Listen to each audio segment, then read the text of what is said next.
gambling addiction for most of his life. Gambling addiction. Oh, aren't we His judgy? landlord didn't like that he kept a cat in his apartment. Yeah. So we have to find his pussy. Okay, sure. Listen, Well, buddy, Yes, those who live I in glass took houses this shouldn't throw recently at stones. work. Yeah, right? Ah! Down jacket! Oh, I gave God. him a desk job at my What are you doing in my house, Biggie? My love. What's it to you? It's the biggie. Are you selling something? This is my house. Why can't you knock like a decent person? This is my house. Baby. Did he destroy her house? Yes. Yes.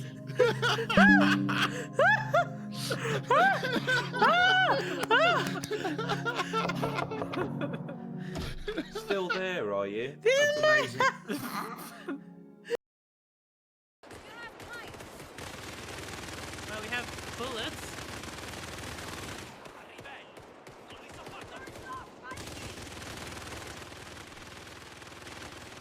Oh, There's too many keys, did Gina. Dave make this puzzle?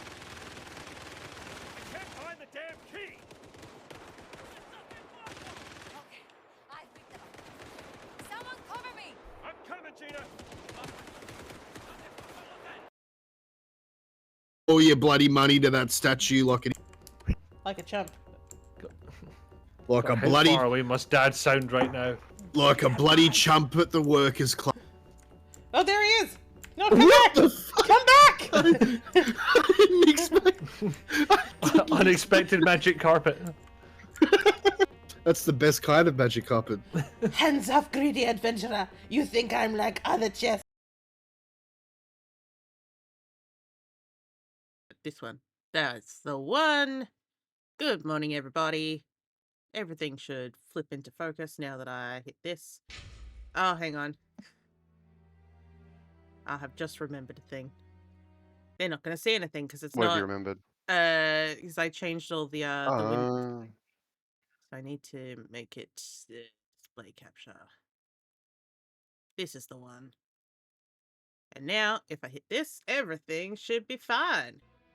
There we go. yay! Oh, I need to take my medication. Very Oh. important, especially since I'm still a little bit of a sick person at the moment.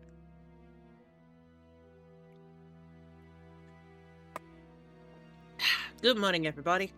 How is everyone? I'm still a little sick, Good but morning. I'm happy and cheerful.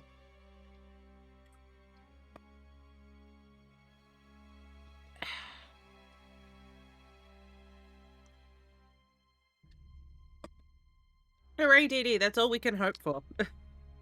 That we sleep hours. However few.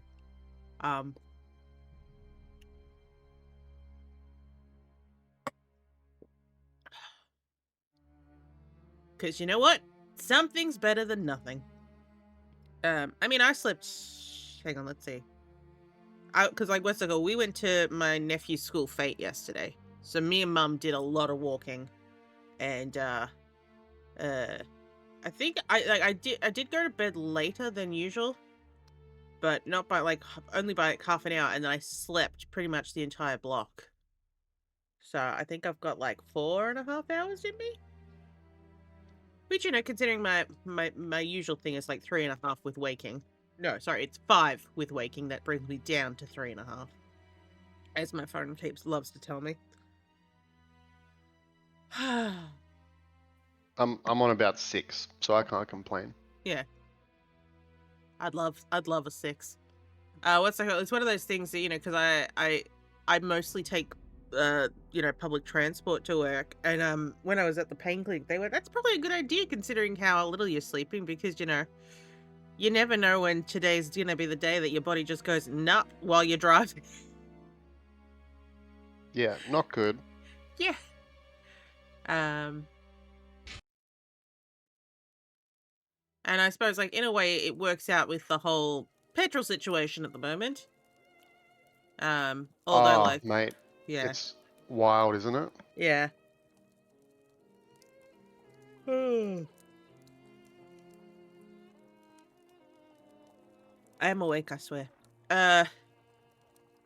if you don't take. I'm trying to take proper care of my body. It's just what's it called? There's all these things like there's pain and all that, and then my body just jolts me awake. Oh, Jesus Christ! Here I'm just like, God ah, damn la it, la la Sherlock. la la la. Ah, You still haven't left, Watson? what was I doing, Holmes? Well, we're going somewhere. We're going somewhere. Um, Oh, this is nice. I guess we'll just try and leave and see what happens. Okay. No, I was hoping that it might be like, like, here you go, this is where you're going. oh, the dialogues will tell us. Yeah.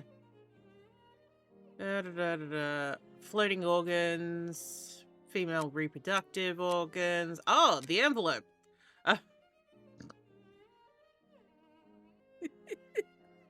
Oh, fuck, I forgot about that. Yeah. That took me a minute. Yeah. All right, here we go.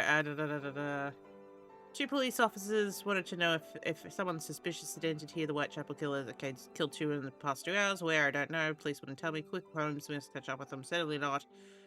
Do you know if the doctor had any of the pieces? Oh, that's right, because we'd almost caught Mr. Tumblety.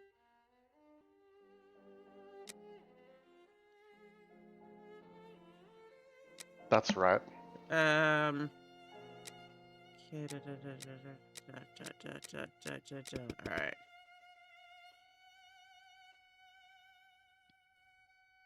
Find me a slaughterhouse.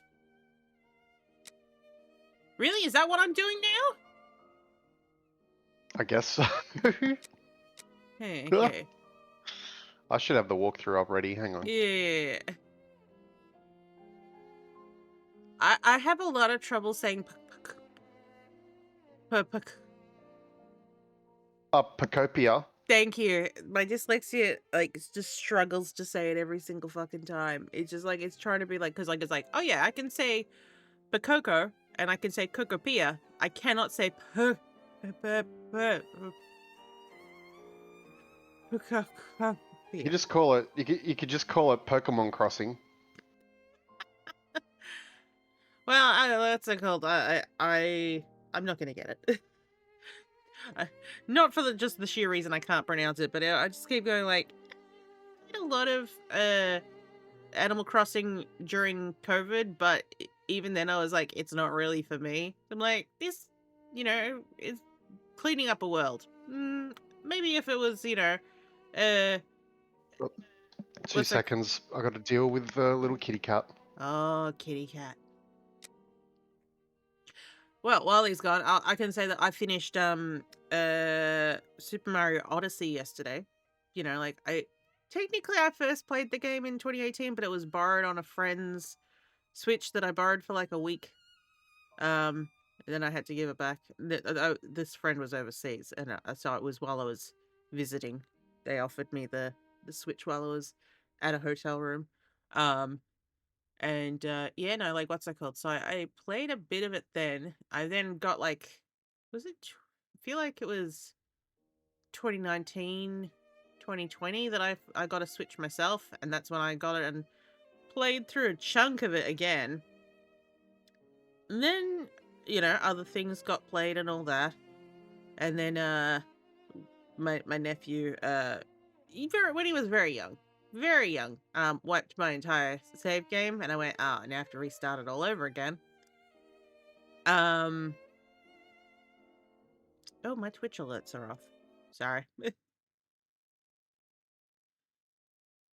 Let me just fix that. Me. Have it back up again.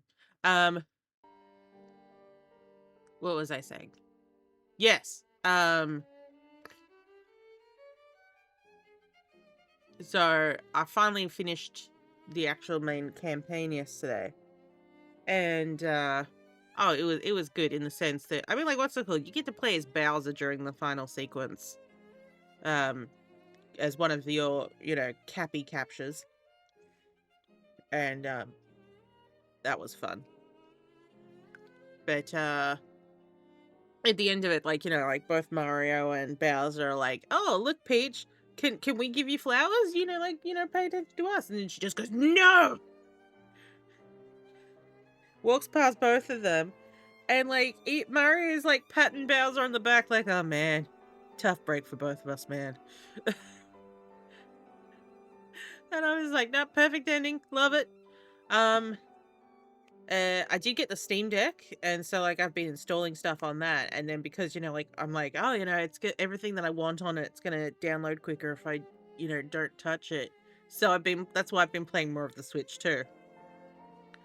And then last night when I got home, I'm like, technically everything's installed, but I was like, I'm gonna keep playing, what's it called now that there's a lot more stars available? Stars? Moons?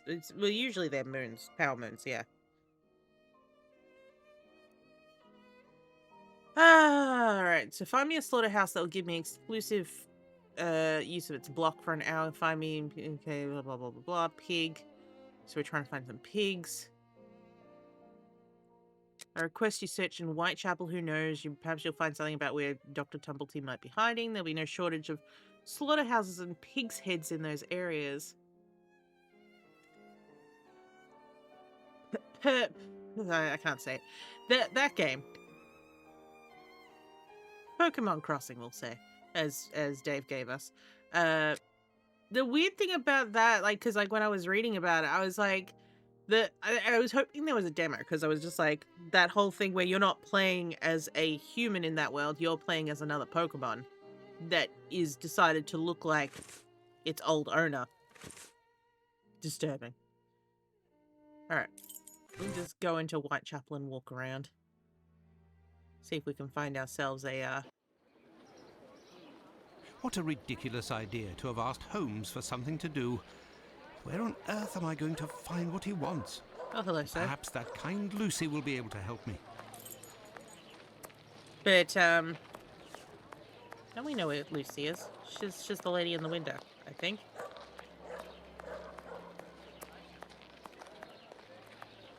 Oh yeah, but I mean, like, you know, for every Ditto in every game of this, you know, yeah. Like, does Ditto talk? Can Ditto talk? That's my question. Lucy, let down your hair.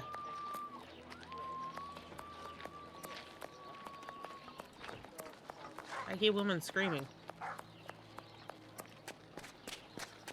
No, it would be better not to insist. My goodness. No, it would be better not to insist.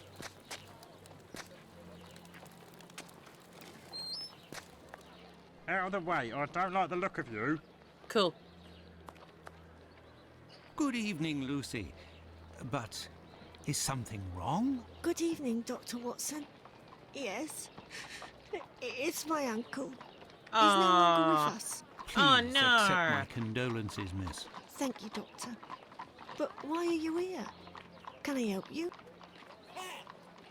Well, we're looking for a butcher. My request may sound rather strange, but do you know if there is a butcher's or slaughterhouse in the area where pigs are killed?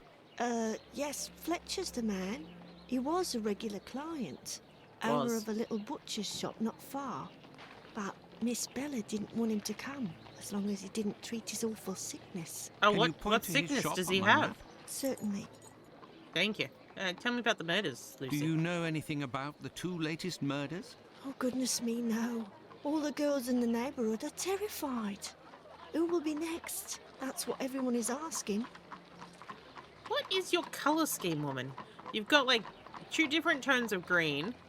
You've got this black, like, kind of like, what's it called? Netting. And, what's it called? This is like a light blue, and then you've got pink trimming. Jesus Christ. Goodbye, Lucy. Until next time, perhaps, Doctor. Like this is more color coordinated than what you're wearing, woman. Because, yeah, look, your trim at the bottom matches your gloves. Doesn't match the shirt.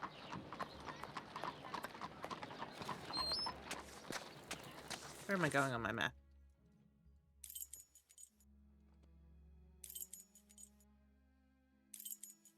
Pet shop. Cobbler shop. Ah, there's Fletcher's butcher shop. The butcher. Closed due to illness. If the proprietor is ill, the butcher's block is probably not being used. Perhaps I can use it. Now, where could a sick butcher have got to? Oh, well, there's the clinic. The clinic's nearby.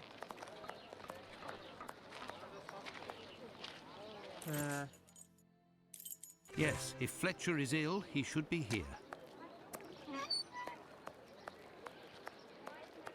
Yes, if Fletcher is ill, he should be here.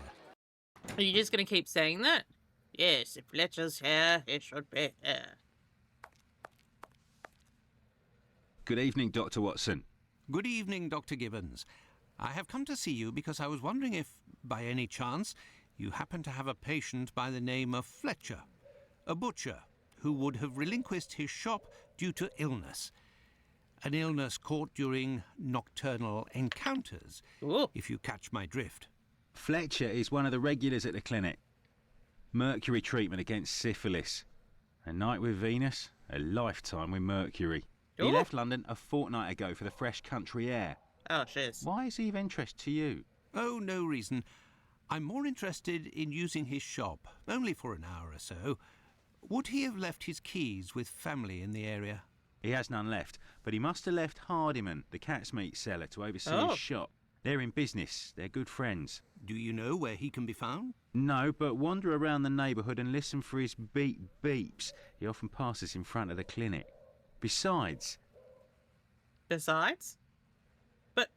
Besides? I don't know anything more, Doctor. I'm sorry. You said besides. That's usually a leading on sentence. It's like, you know, it starts...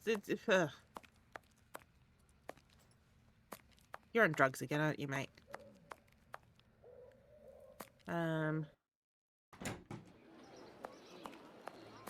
Oh, it's you.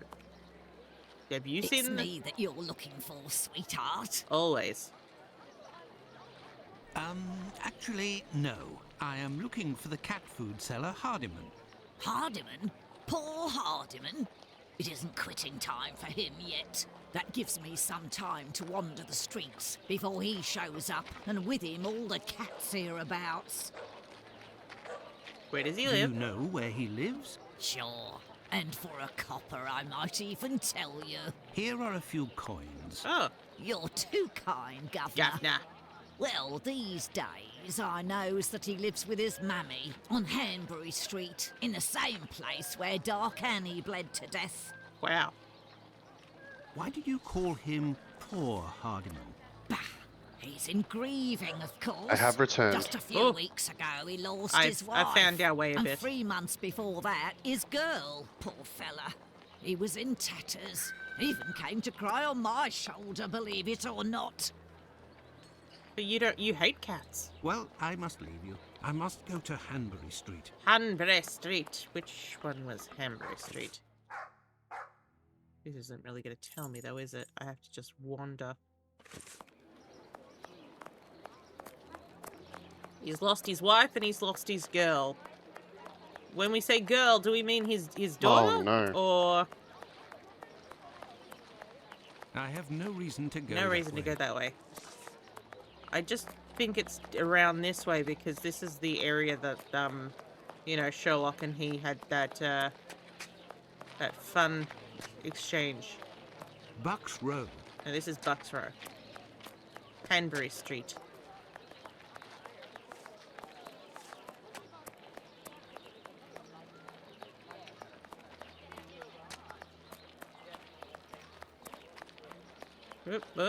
No. Where are you going? Oh, you're just turning straight around. He's like, I'm doing what you're doing, mate. This is Whitechapel Street. Ma'am, do you know where Hanbury Street is? I have Oh, nothing to ask.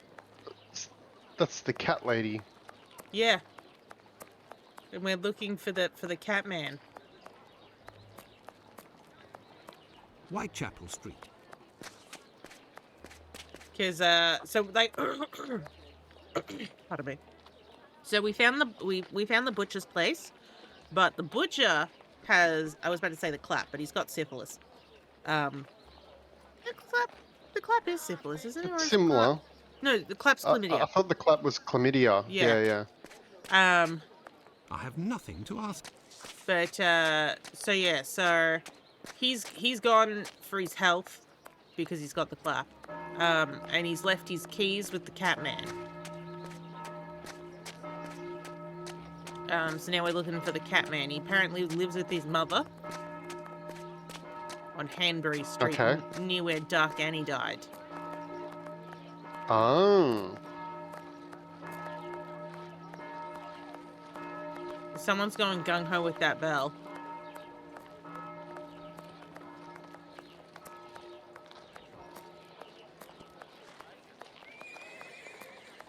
No, that says Batty Street, so it's not this one. That's Commercial Street, not this one. This is Burner Street, but now we need to drink.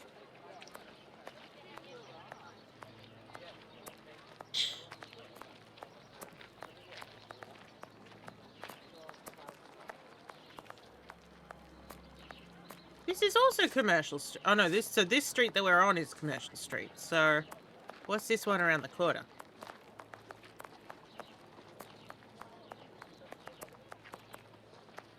Hello? Not seeing street signs anywhere. Will the map help us? Are the streets labelled on there? No. Of course they're not. Why would they be? Maybe it's this street back here. Because we don't have, like, a lot of streets access to. This is Bucks Row back up here. Mouse over that bottom dot again. But this is Burner Street. This Burner is Street. This is Burner Street. Oh, right. So that's why I was thinking Okay. this is possibly... Could be. Where are we in relation? Like, Oh, we're there now. we're there now.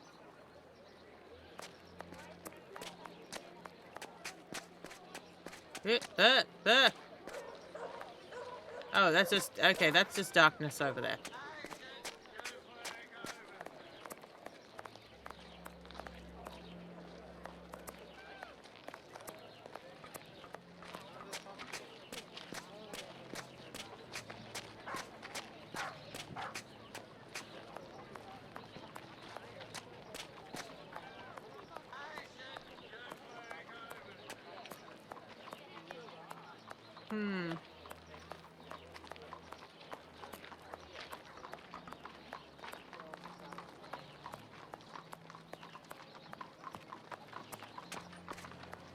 This is Batty Street.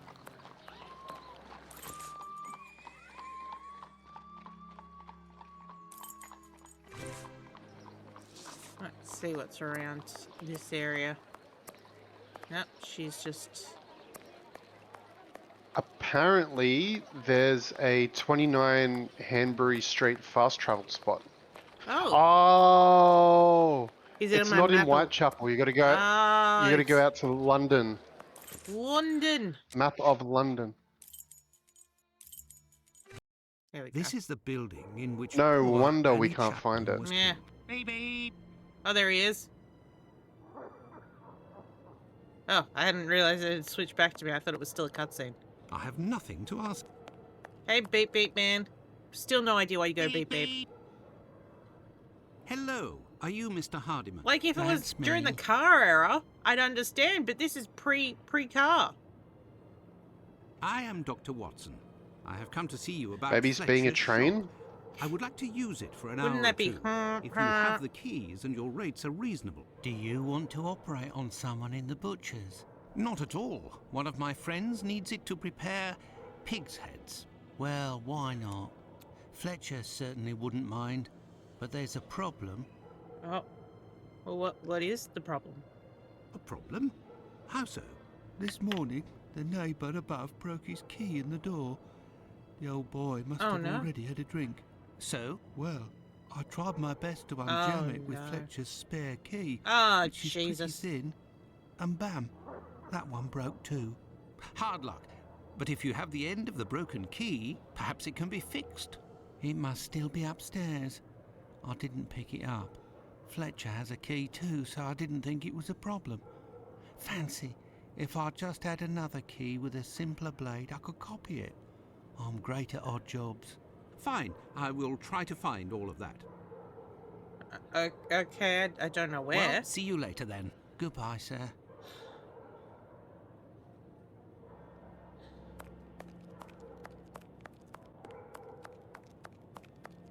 Beggars, you got anything? I have nothing to ask. Ma'am? Can I help you, my lord?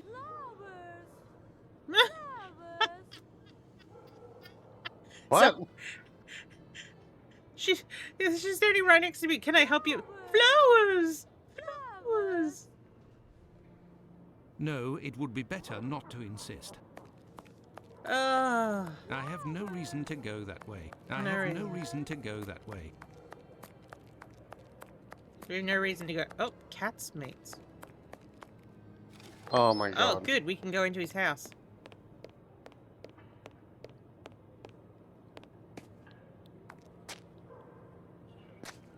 Or into his back garden, anyway. This key was left inadvertently. But indeed, there is nothing terribly precious inside. But what a stench. John Watson and the Magnificent Farts.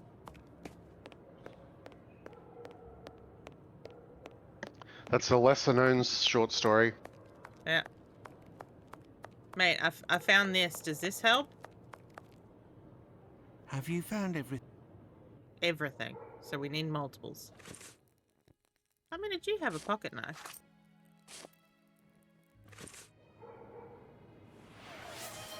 Have you found everything I need to remake the key? Oh, good point, DD. We must save my game.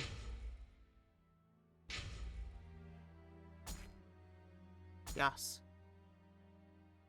What does the walkthrough say, Dave? It says... Does it tell me to stab this guy?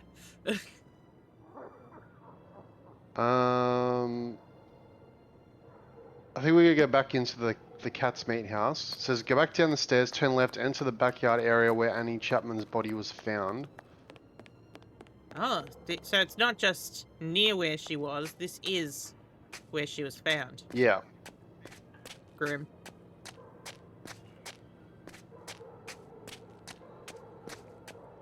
And? It says there's an outhouse. Yes, that's where I got the key from. Okay. So, wait a minute. Oh, sorry. Return to Hardyman and talk to him about the key to get him starting on fixing it. Talk to him about everything else that comes up. Soon you'll find yourself next to the butcher shop. Have you found it? So... Okay, so it says to grab the... Oh, maybe have the key active. Have you found everything I need? No. Oh, for God's sake, it says grab that from the outhouse, and then... Unless...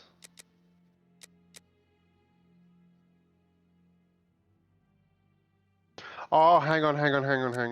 Okay. So, open the door, go up the stairs, look around the room you came into. After Watson reacts to the rancid meat, check the door on the left. There's stairs? Oh!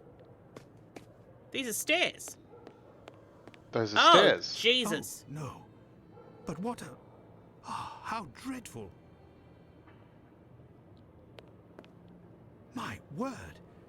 These are innards. What did you think he was giving him? I found it. I found it. There we go.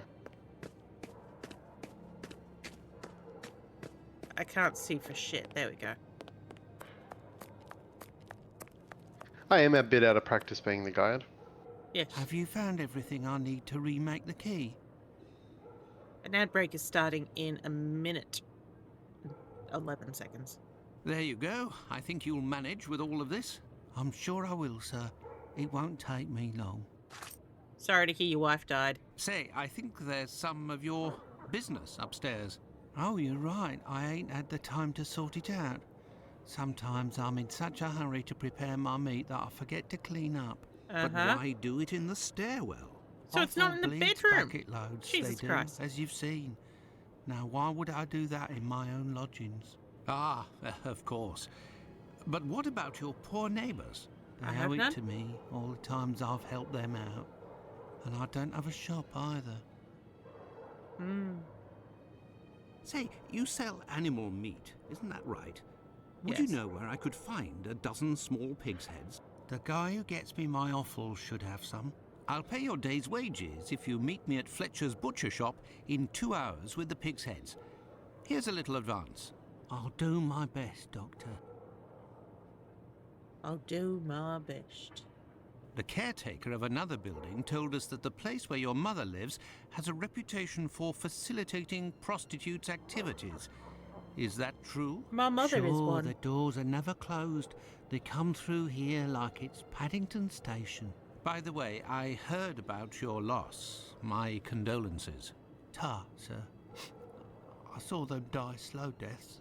My little girl, her face was eaten by the disease. Thank you, my what friend, disease did she and have? please Aw. forgive me for bringing up such painful memories.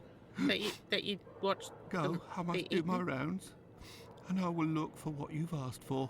As for me, I will go and find Holmes, and we will go to the butcher's together.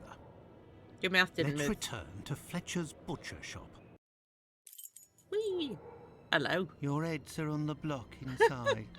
Say, you wouldn't be the same chap who bought Your my heads are whole on the load block. other day. Your heads are It's on the block. possible, but if you want to continue to do business together, you mustn't speak of my presence in the area to anyone. Don't worry, my lord. I'll be as quiet as a church mouse. As I appear from the shadows, oh, I'm back to being Sherlock Holmes. Oh, hang on. Oh, it's very dark here in the butcher's. Holmes, will you explain the reason and rhyme behind this masquerade? Elementary. Fun. We shall conduct an experiment that will allow us to answer a simple question. Does the type of weapon used by the killer Fun. correspond to a specific profession? Why, Watson, You know. it's Friday. Friday, I destroy something. And here are our sow's heads. Congratulations, Watson. I'm going to make You're some welcome, silk Holmes, purses. but what do you really want to do? Take up a collection? Yes. And here are our sow's heads. Congratulations, Watson. You're welcome, Holmes, but what do you really want to do? Take up a collection? Yes. I'm gonna get them PSA graded, Watson. I need something. What have you got, Holmes? You just have a knife.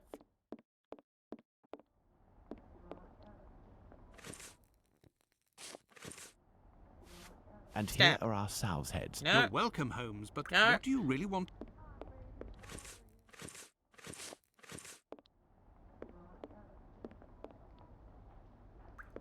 Someone left some shoes behind. There's a hatchet.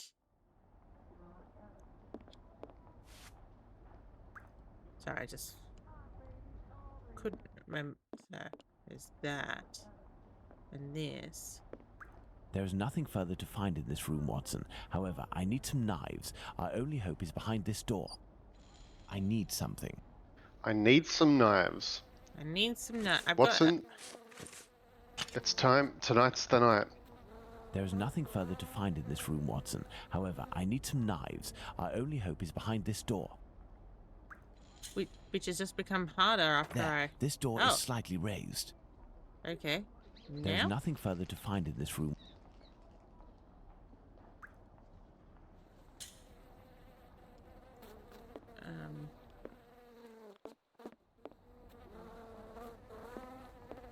This is not a good butcher's place. No knives. We have to bring our own heads. Door's been There's slightly nothing raised. further to find in this room, Watson. However, I need some knives. Our only hope is behind this door. Like, why did I do that? Why did I raise the... Oh. I need something. Elementary. There we go. While I didn't prepare even know my this thing was experiment, broken. could you find me 2 knives? A small one, somewhat larger than a pocket knife, with a large, sharp blade. We'll need it to separate the bones and to cut through the thick skins. Then find me a long knife that's at least 13 inches long, no shorter, that's sharp and has a thick blade. Fine, Holmes, but I'd like to tell you about Hardiman. Do you know that he prepares his kebabs himself, and... That he owns butcher's tools and uses offal? That's obvious, Watson. Pray, take my magnifying glass and my rule and get started, Watson. Find me these 2 knives. My rule. Okay, what knives have we got? With the rule, I must find a large knife. This looks pretty large. You can't do that by eyeballing it, really?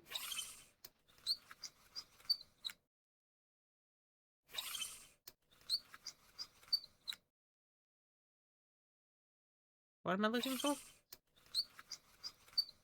I'm guessing Sherlock wants Size? something to be 6.5 Oh, there we go. inches. 6.5 inches. Watson, we don't Size? we 13 don't need inches. to know that.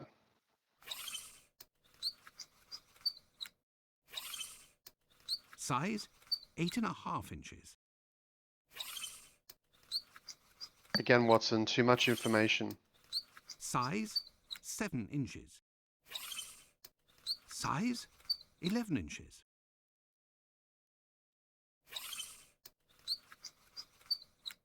Size? 7 inches. Size? 6 inches.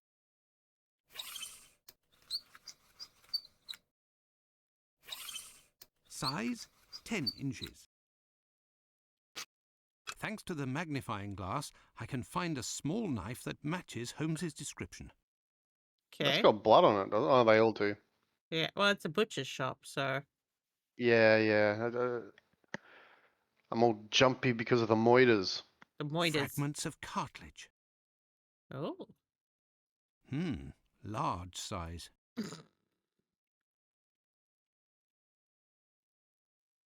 We don't need to know about Sherlock. Fragments of cartilage. Large size. Fragments of cartilage. Large size. I think this one and that one. Sherlock's going to tell me something's wrong. Here are your knives, Holmes. No, Watson. So helpful. So helpful. No, Holmes only needs 2 knives. Okay. Hang on, let's confirm. Small one, somewhat larger than a pocket knife with a large, sharp blade. And then find me a long knife that's at least 13 inches long, no shorter. Well, No, Holmes only needs 2 knives. because from memory, this one is an 11.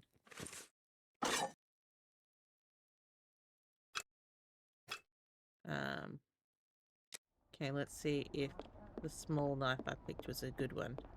Here are your knives, Holmes. No, Watson. No. No. No.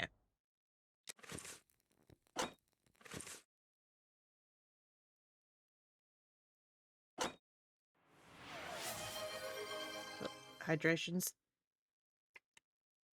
Thank you, thank you.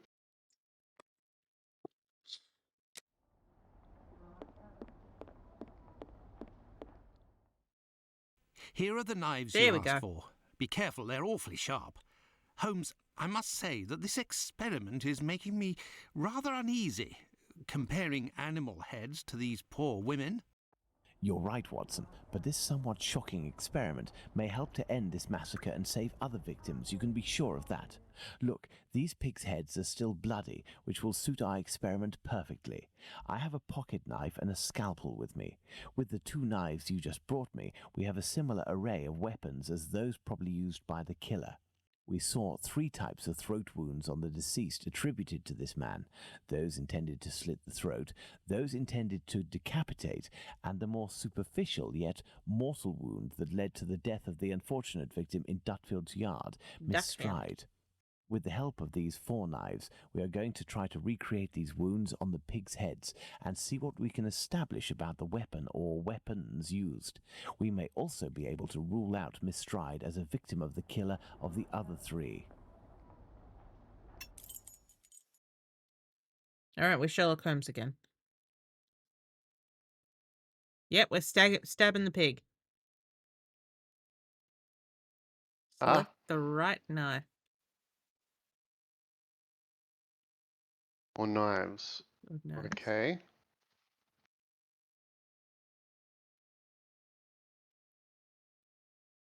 Well, I can't seem to select anything.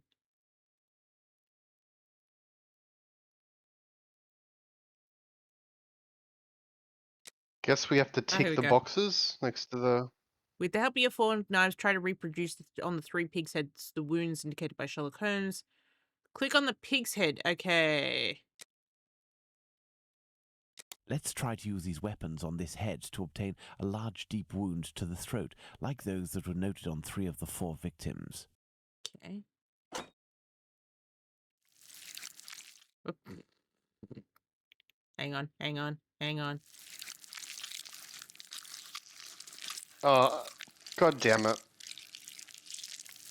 It's not perfect, but... I knew this was coming. It's there.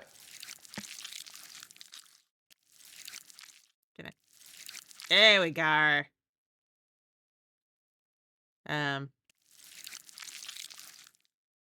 don't think it's that one. This little knife is very sharp and has a very wide blade. Oh, it's drawing the same thing, so... This pocket knife is very sharp, but its blade is too thin. It's too thin. Oh, this one's very thin. The wound is too shallow. Oh, hang on. Hang on.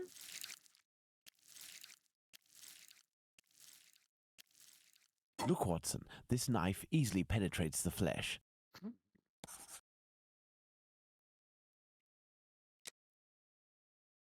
Let's try to decapitate our victim with these tools, knowing that the killer didn't quite manage to do it. Charming. Let's try the big one. Charming. Shaman. This knife with a long blade easily slices the flesh, but cannot dislocate the vertebrae. Alright, well, I don't think it's going to be the scalpel then, to be able to... Yeah, that's nothing. With a scalpel, the wound is too shallow.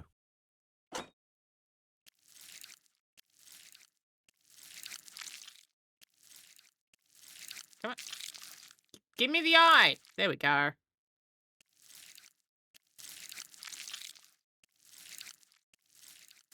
Damn, it's just going to have to be The blade high. of this pocket knife is too thin to reach the vertebrae. Ooh! Look, Watson, this little knife with a wide base can easily slice the vertebrae of our porcine friend. I'd love it if, like, when we came out, it was still here and you just see, like, the dick here, the high there, and... Let's see if these knives can inflict a mortal wound in a situation where a single quick blow is given. The scenario in question is that of Dutfield's yard. Lestrade comes in and goes, "My God."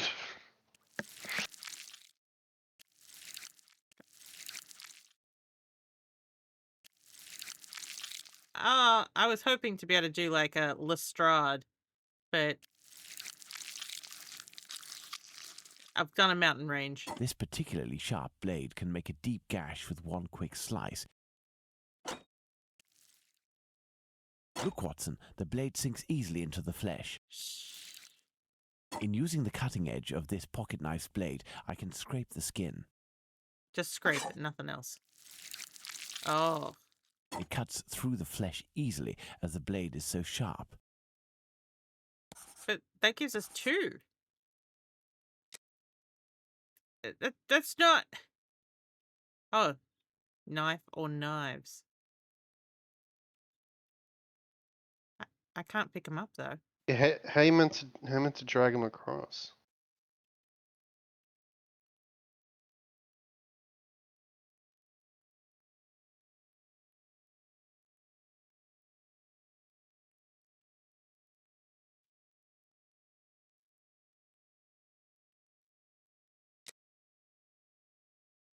Select one or more knives and place them in the crime. But I can't pick them up. Let me pick them up! Is it a right click or something stupid like that? That's what I've been trying. Okay. Huh. Let's see if these knives can inflict a mortal wound in a situation where a single quick blow is given. The scenario in question is that of Dutfield's yard.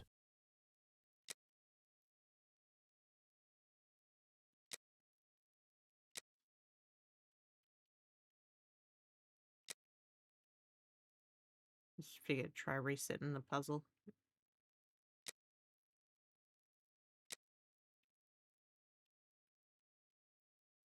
What's the walkthrough say? Let's see.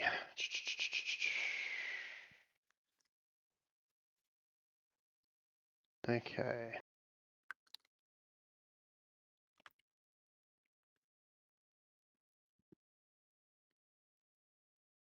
Let's see if these knives can inflict a mortal wound in a situation where a single quick blow is given. The scenario in question is that of Dutfield's yard. Elementary. Oh, there we go.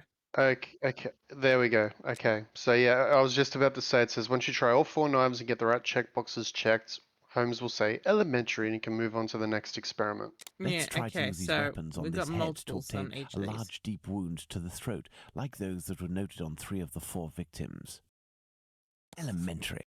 There we go. Let's try to decapitate our victim. Charming.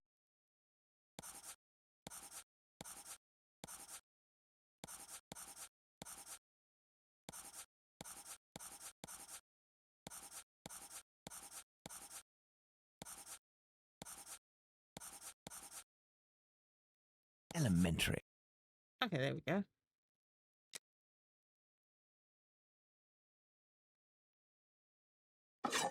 I reckon this one. That's it, Watson. The big knife. The big knife. With respect to the opinion of the medical examiners who noted that a butcher's knife with a long blade would have caused the eviscerations on some of the victims, we can assume, Watson, that he only used this type of weapon as it is capable of inflicting all of the wounds displayed. Furthermore, the Dutfield's Yard murder remains attributable, for the moment, to the Whitechapel killer, if we are able to explain why the murderer used his knife in a different manner. Why not go there now? We will try to reenact the killer's actions that night. Our first objective will be to clarify, one way or another, the statements of Constable Smith, as well as this Hungarian by the name of Schwartz. We must also try to find out more about the International Working Men's Educational Club, underneath which the murder took place, perhaps at the Wasp's Nest. Yes, let's go to Dutfield's Yard or wherever, but quickly. I am in urgent need of fresh air. Let's go to the Wasp's Nest. How are we doing? It looks like Sherlock is training future serial unalivers. Yes, well. Hello, Watson. With your dreamy blue eyes. Dutfield.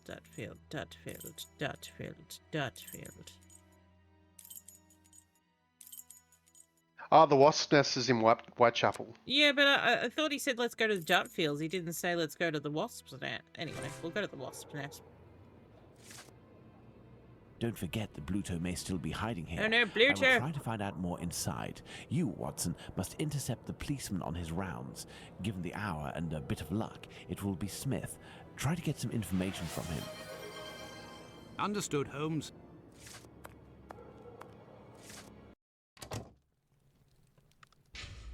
Who was that woman that just popped up randomly? Yeah, Did you see that? I did. I think it's the barmaid. 'Cause she's here. Oh yeah. If you're looking for some company, Gov, you've come to the wrong place. Me, I'm just here to pour. I don't care who Ma'am, you you're is. not I even knows looking me in the nothing, eye. and I don't care neither. Now you're looking me in the eye. Hey, mate. A draft, my good man. This guy's like, no, fuck this guy again. Oh, I'll close sir. the door then. Yeah. Do you know the Whitechapel killer? Tell me, Do was I? it not a mere stone's throw away from here that the Whitechapel killer struck last week? That'd be Jack the Ripper, that's his name. Slit the throat of a working girl in a small courtyard over there behind them big wooden doors. Below the Workers' Club? The very spot, below Lipsky and Co. I wouldn't be surprised if Jack was one of them, if you catch my drift. Oh. Tell me about Lipsky. Lipsky and Company. Do you mean to say that someone called Lipsky runs this club? Nah, it's just that it's full of Jews. Oh! In Whitechapel, we call them all Lipskys. Like that Lipsky who killed that girl in Batty Street last year. Oh, really? Last year, a Jew named Israel Lipsky killed a lass who was 6 months pregnant by making her drink acid. Wow. One trial and one protest by rabbis Jesus. later, and he was hanging. By those who don't much like him, the Jews are called Lipskys. Is the term Lipskys used to refer to the Jews in the area, and is this club frequented by Jews? You got it. Socialist Jews, even. They spend their evenings hollering, Socialist. singing. I've seen them spitting on the bosses. Yeah, no, I agreed. It is. We do hate racism, but it does, unfortunately, fit the time, the period that this is set in. And you know the victim? No more her than any other. The working girls don't drum up business too much in this street. They need a reason to end up here. Gosh. Very well. Goodbye. Cheers. So apparently you need a reason to end up here. Hey, buddy, how you doing? Hello. I know you. Beer's not a good enough You're reason? Squibby's guardian angel. You weren't dressed the same last time, but I don't forget a face. No hard feelings, huh? Join me in a glass? Tell me about Jack. Your Jack the Ripper is on everyone's lips and written in all of the papers. You must be awfully proud of yourself. You have skill, that's for certain. It's a shame you use it to mask rather than discover the truth. You better believe that I'm going to find out who it is. I got a hold of old Schwartz's interpreter. You know, the Hungarian who saw Liz Stride get it. Doesn't speak a word of English. And when he went round to the station, another Jew went along to interpret. I found that bloke, and he repeated everything that had been said at the station. It won't be long before I find these fellows. Oh boy. Why do you say these fellows? Were there several of them? Do you not read the papers, or what? Well, given the rubbish that you read sometimes, let me explain. You write for the At papers. 5 a.m., Schwartz goes down Burner Street towards Fairclough, on the side of the road where the Workers' Club is. A bit further from there, just near Dutfield Yard's wooden doors, a chap and a lady are arguing. Okay. The Star said that the bloke wanted to push the girl into Dutfield's yard, but the translator told me that Schwartz saw him pulling her towards the road. She doesn't want to follow. He grabs her by the shoulders and throws her to the ground. She falls. Bawls a bit, but not too loudly. Old Schwartz is scared, crosses to the other side, but continues in the same direction. The bloke with the girl notices him and yells, "Lipsky!" At the same time, another bloke at the corner of Fairclough and Burner who was lighting his pipe gets in on the action. He starts coming towards Schwartz in a menacing way, and Schwartz takes to his heels, doesn't see anything else. Once he finds out that a woman got herself killed, he went to testify, and identified Long Liz Stride as the woman he saw getting thrown about. So there were definitely two blokes, mate. But why am I telling you all this? In vino veritas. You're drunk, mate. I'll take my Goodbye. leave then, Mr. Bulling. That's right. Till next time. First and foremost, I must find P.C. Smith. Hello, P.C. Smith. Good evening, Constable. Good evening, sir. I am Dr. Watson. Would you happen to be P.C. Smith, the man who patrols this beat? That's me. And you work with the famous Sherlock Holmes, don't you? What can I do for you? Oh, I'm too posh for this area. I believe you were on duty the night when the murder took place here. You would yes. certainly be able to confirm a few details, such as the time of death that the medical examiner gave. I'm it's not just that I supposed wasn't to. there when the body was discovered. I don't think I can help you. But I was told that you had seen the victim that very night. Indeed, but it was before the murder. I saw her, not far from here. She was talking to a man. It was around 12:30 or 12:35 a.m. That's better than nothing. A man, you say? What did this man look like? I only saw him from behind, really. He looked like a man. He was wearing a short black outfit, a small felt hat like a cap in a dark colour, and a white collar. He seemed to be a respectable type. He was carrying a packet in his hand wrapped in newspaper, about 18 inches long and about 6 inches wide. His outfit reminds me of someone that I know. Was he a large man, on the older side? I don't think so, no. Even though I only saw him from behind, I would say that he was barely 30 years old, or even less. Say 28, or even less. 26 years old, and 5 foot 8 inches tall at the very most. He had a small dark brown moustache and an olive complexion, I would say, but once again, I only caught a brief glimpse of his face in 3/4 profile. Who else saw the man? Nobody else saw this man? I discussed this previously with Mr. Eagle, the president of the Workers' Club. That night he returned around 12:40 a.m. to the club. He used the passage through Dutfield's yard to get into the club because the main door was locked. He can attest that he didn't see anyone else in the passage at that time, but wasn't really paying attention to who else might have been in Burner Street itself. He was listening to the song coming from the club. In short, no one else saw him. Well, thank you for having satisfied my curiosity, my friend. A fine evening to you, Doctor. There he goes.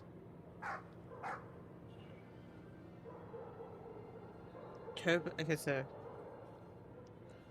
Oh. Well, Watson, let's go to Dutfield's yard. Do you know where the way is? Are we not already in Dutfield's yard? Okay, this is too dark this way.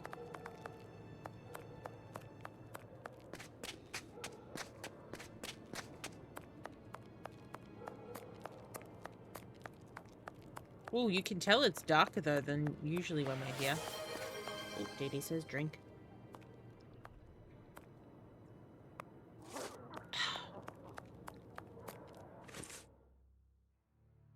Is it on my map?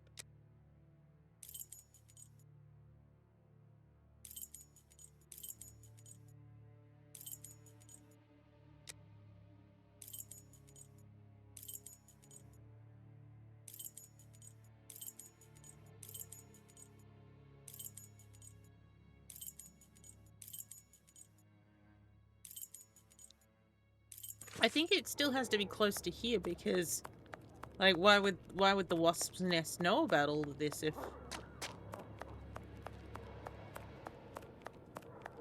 Unless Here's it was, the Workers' Club, there we go. next to Dutfield's yard.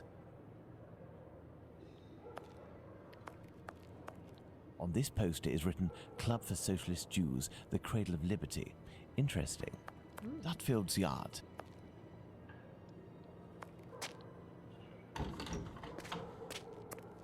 Oh. Your interrogation of P.C. Smith has proven to be very shrewd and of great interest. Thanks to the information I've managed to gather and that you were able to read in my notes in Baker Street, Watson, we can recreate what happened that fateful night at this location, Dutfield's Yards to be precise, the site of Liz Stride's murder. All right. I love that even, like, you know, like the in-game characters like read my notes. Okay. Whoop.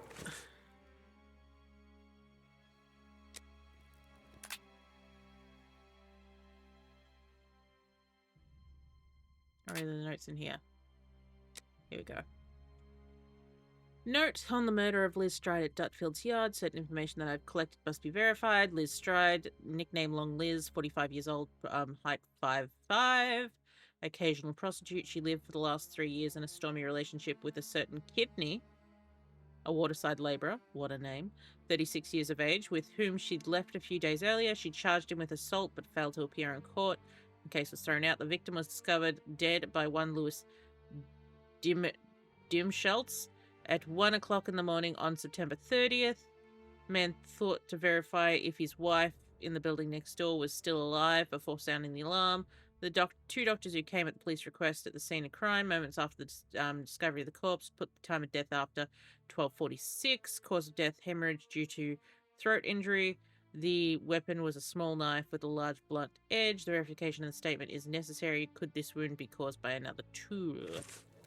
Oops. Watson, imagine the victim laid down there on the ground. Yes, I'm back. I can imagine that. Her right hand, it is bloody, as is her wrist. Okay. Her left hand, it is closed around a bag of pastils. Oh no, not the pastils. The throat, there is but one clean cut, slightly slanted downwards. Anything Her else? knees and dress, they are clean.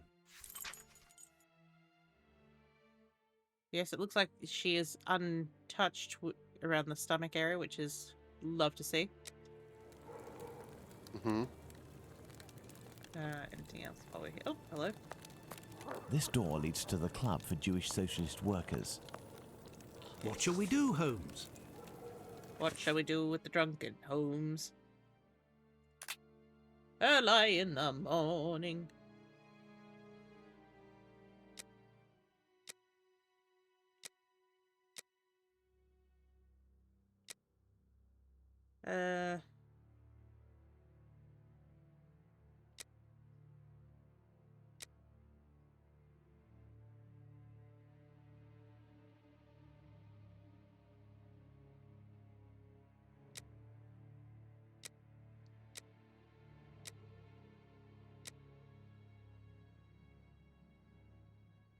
Was cut, so it could have been with the right hand if we're slashing across.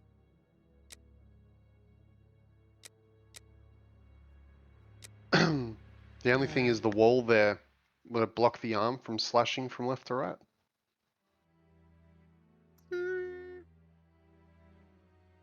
But we're not slashing from... Oh no, we are slashing from left to right.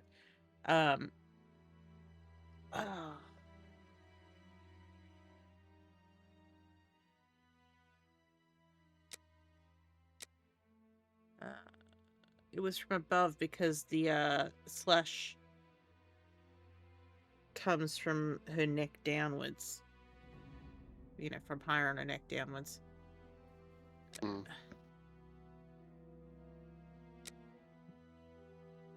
The murderer is a lumberjack! Of course! Of course he's a lumberjack! Oh, it doesn't like that one. There we go.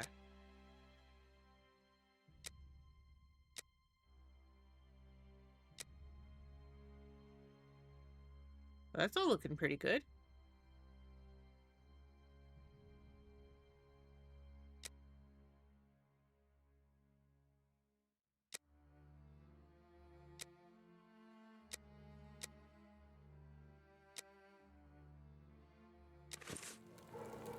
Here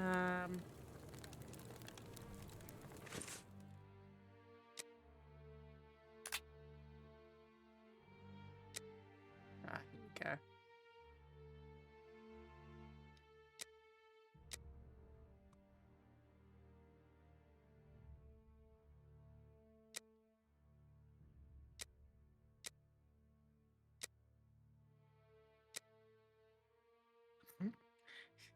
Sorry, I just love that this last page is just like, here's a picture of Sherlock.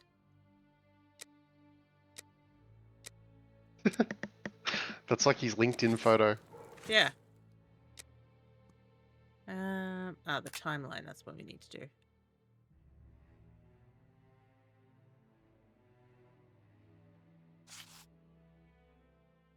Um, 12:30 to 12:35 a.m. Smith notices Liz Stride talking to the man with the package. Okay.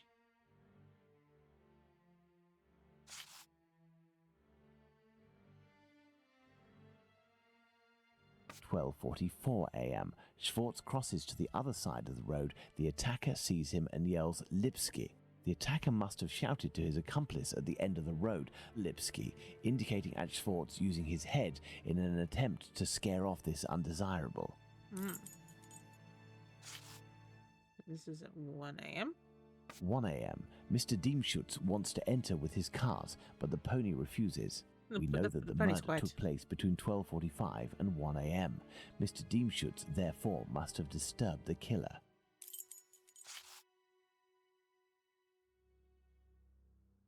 12:45 a.m. Schwartz runs away, followed for a short distance by this man. Okay, it's around 12:40. 12:40 a.m. Eagle, the president of the club, enters the workers' club via the passageway through Dutfield's yard. He passed through Dutfield's yard. If Liz Stride had already been killed, he would have had to walk over her. The murder, therefore, had not yet happened. 43. 12:43 a.m. Israel Schwartz passes by Dutfield's yard and witnesses the attack on Liz Stride. The American. 12:20 a.m. The American leaves the Socialists' Club for some fresh air. The street is deserted. Midnight club.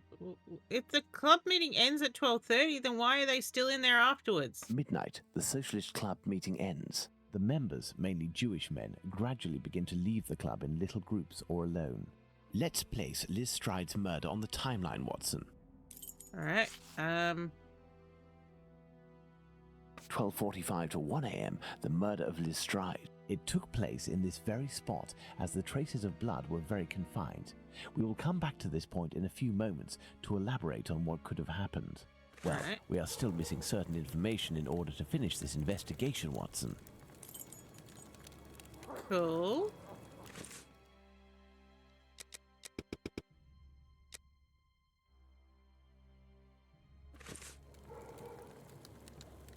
It doesn't really tell me what needs to happen, though, does it?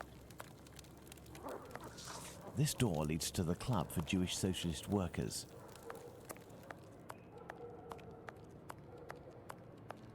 Can't go up there. Murder and mutilation of a female. And the revolution of the velveteen trade. That doesn't really tell me where we're going now. Apparently the answer is not out. How so, Holmes? Ah. Your guess is as good as mine.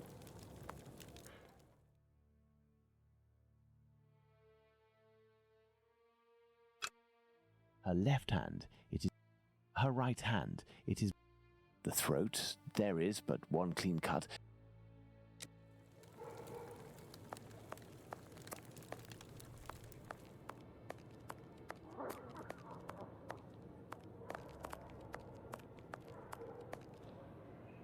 This door leads to the club for Jewish... Dave, what's your walkthrough say? Just trying to get to the section now. Look at you, beautiful, Watson. Like you're standing in the full sunlight. But we're in a dark little alley together, Watson. Just you and me. You've got some pretty blue eyes, Watson.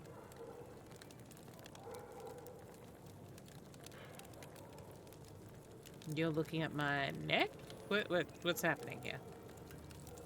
Make eye contact, man. Make eye contact.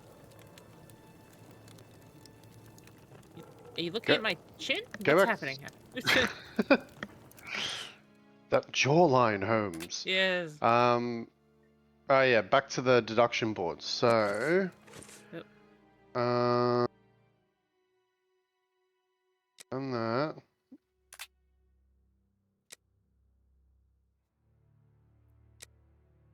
Okay, so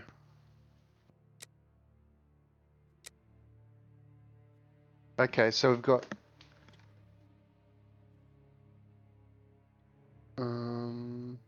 victim.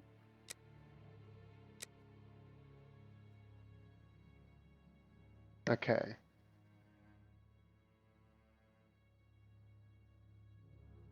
trying to see. You got those right. Hey, go to the next page. Yep.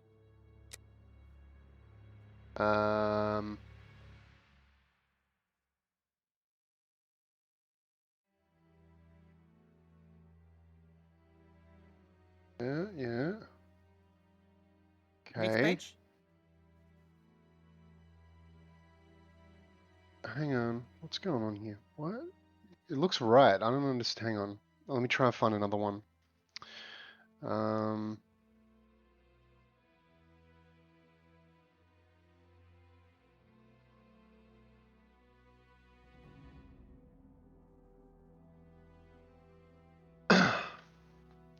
Why is this one so hard to walk through? Okay. And we've done the other board next to the body, right? The other board next to the body. Because I think maybe they need to be.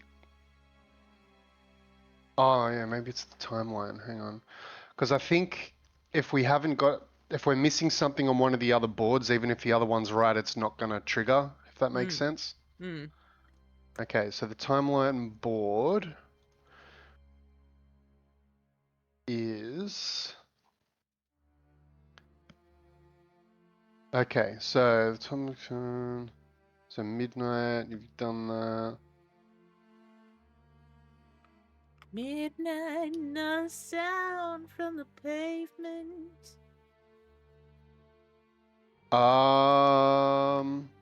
Hang on. Do we have 12:45 and 1 a.m.? Yep, you've done that. Place the murder symbol, you've done that. Okay, so that one's fine. So the timeline board's complete. What's the other is there any other deduction boards available? I mean, I've got Polly and Annie, but they're all filled out. I doubt I'm changing theirs. Everything's green.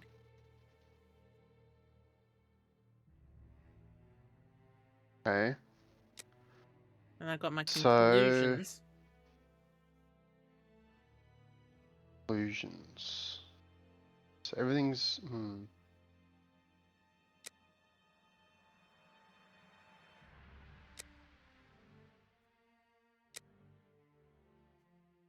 Let's go back to the. Are we at the scene of the murder, like where the body was? Yes. Let's go back to where the body was found. Here. Can we highlight this? Okay. The bag of jelly beans. Her left hand, it is closed around a bag of pastils. Her left Pastils. Okay. Use the chalk. The throat, there is Use but the one chalk? clean cut, No. slightly slanted downwards. No. Never mind. Okay, that's meant to do something. So, okay, maybe we do have something wrong on the board. But it looks right though. Hang on, I'm gonna open Okay, let's go from the start. So we've got set the top one to the victim didn't struggle on the ground. Let's find that. We'll tick off your answers. deductions. With every step, It's Randy time. I am falling for you. The victim didn't struggle isn't an option. Excuse me. It says. You out there? Could you click over here so I could get out? Thank you so much. Okay, it says after all the observation notes are placed, there will be 3 arrow choice spaces. Set the top one to the victim didn't struggle on the ground. That'll bring up a new one, which you set to the victim was killed upright. Hang on.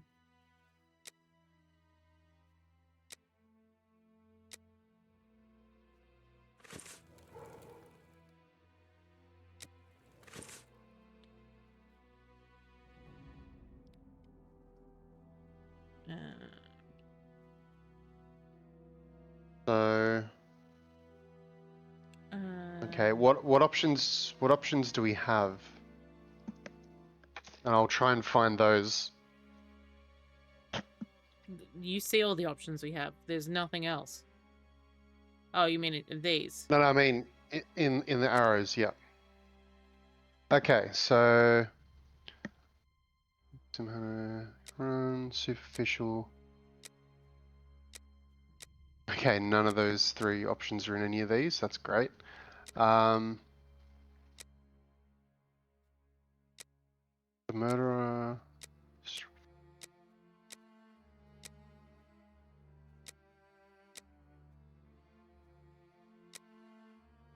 So it says the victim didn't struggle on the ground. It'll say the victim was killed upright.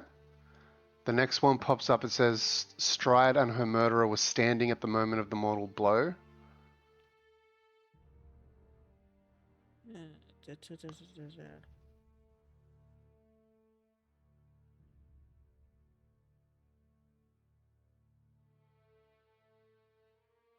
All right, hang on. I'm gonna look at a walkthrough, video walkthrough. Okay. Murderer is strong. You've done that. Killer's a strong man. You've done that. They're all green though, so I don't understand. Yeah, but the one that you're asking about, I don't have.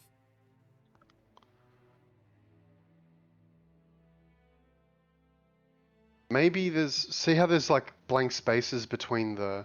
Oh yeah, but I'm just saying I don't Left. have the thing to trigger off what it's asking for. Wanting, yeah. Yeah. That's what I'm trying to see if there's something I'm missing. So he's talking to that dude, and okay, so then he comes in here.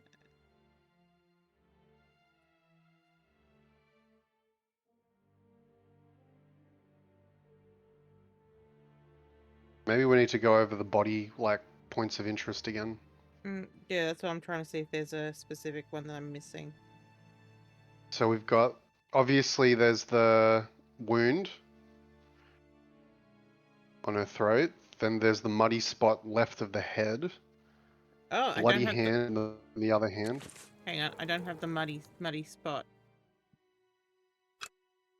The ground is muddy. Ah. Oh, fuck's sake. Okay. Victim didn't struggle on the ground. Okay. She was killed upright. Oh, hang on. Let me scroll back up to the thing. Although, yeah, you got that.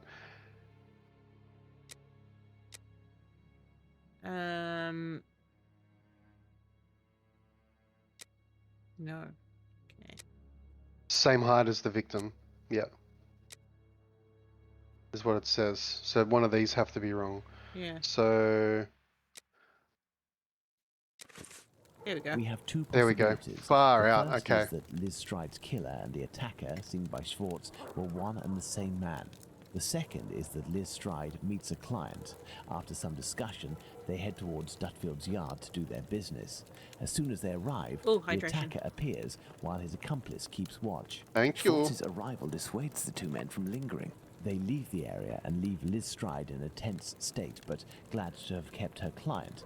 He will be her murderer. Both hypotheses are possible, but an incongruous detail will serve to corroborate one of them. An incongruous detail that we were able to establish regarding the Hanbury Street murder. Which one would that be, Watson? Look at the victim carefully, Watson, and tell me the link between the murder of Liz Stride and those of Nichols and Chapman. They're women.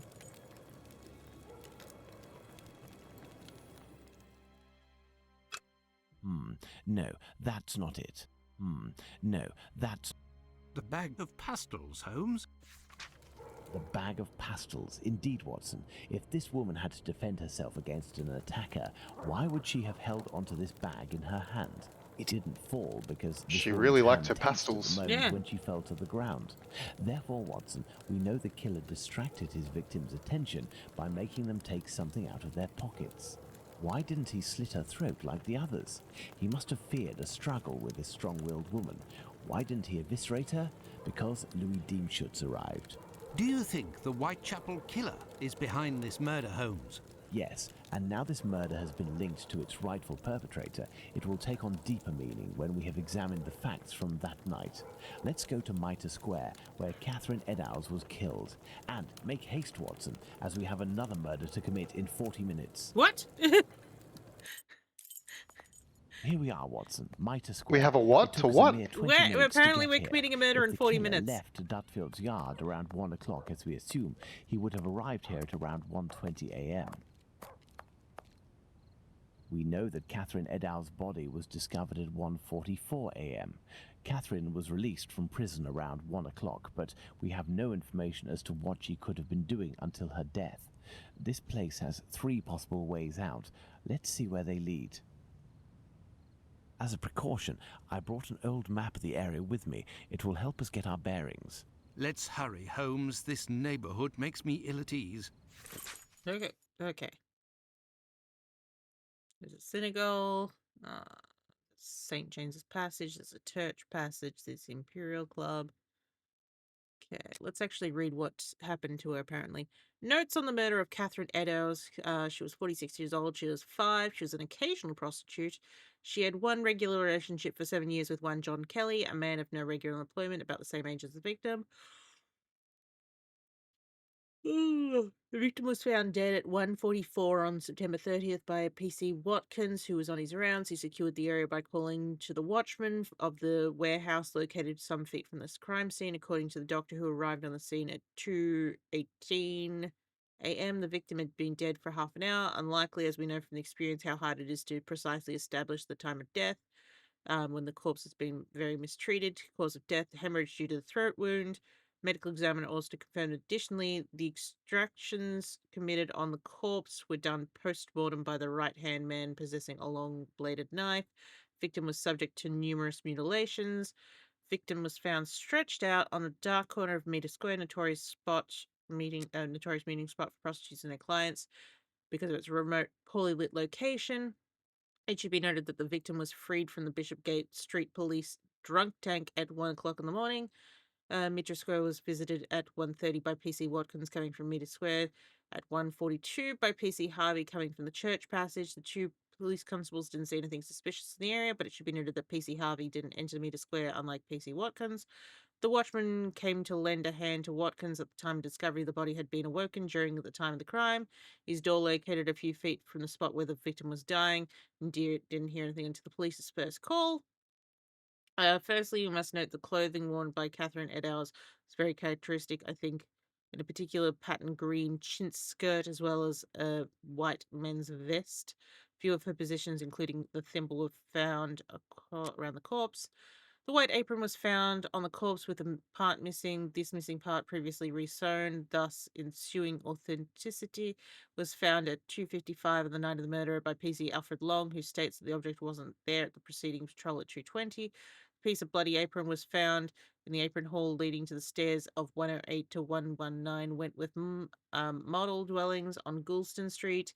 At the right of the entrance, just above the apron, was found the following descriptions in chalk. The Jaws are not the men that will be blamed for nothing. The Jews are not the men that will be blamed for nothing. The Wentworth modelling dwellings almost being exclusively occupied by Israelites, and Goulston Street being the site of a very popular, much frequented market.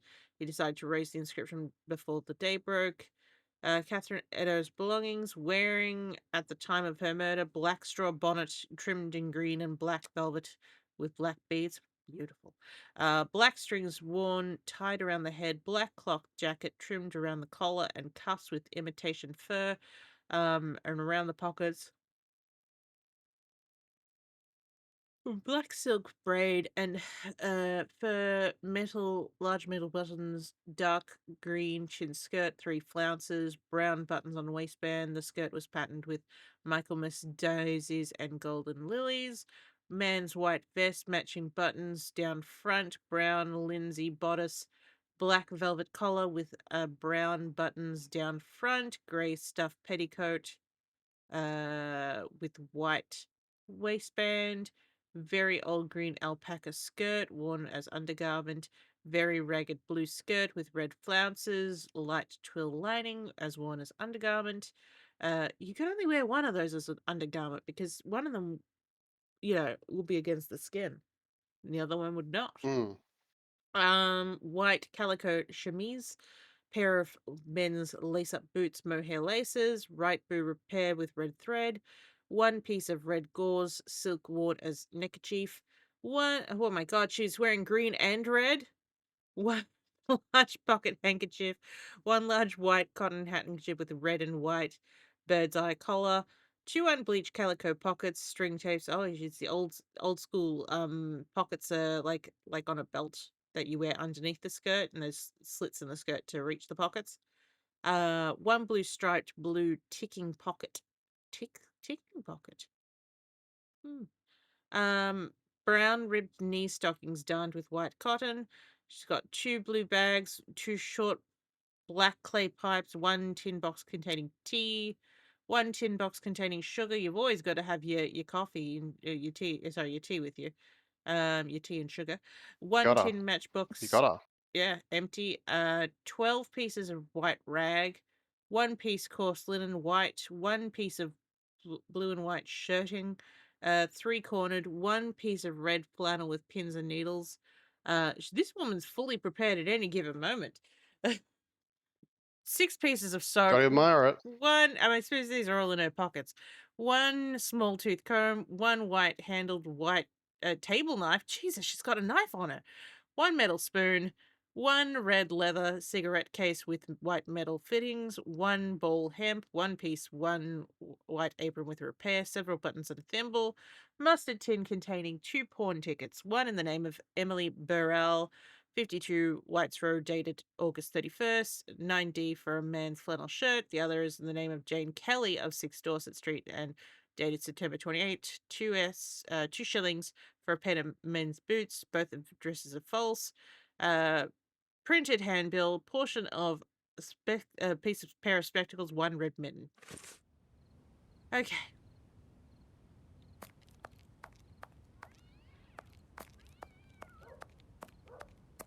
It's a poorly lit area and the cats are angry.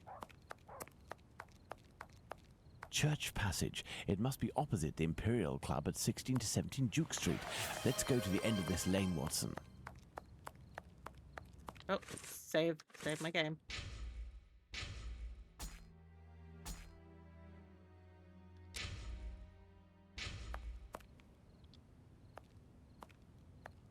Hello?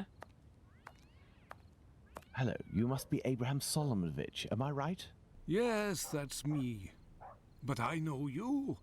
You brought a lad to my place to take care of a cat, and I loaned you my mask. That's me. May I present? Dr. Watson, of course. Delighted. And you?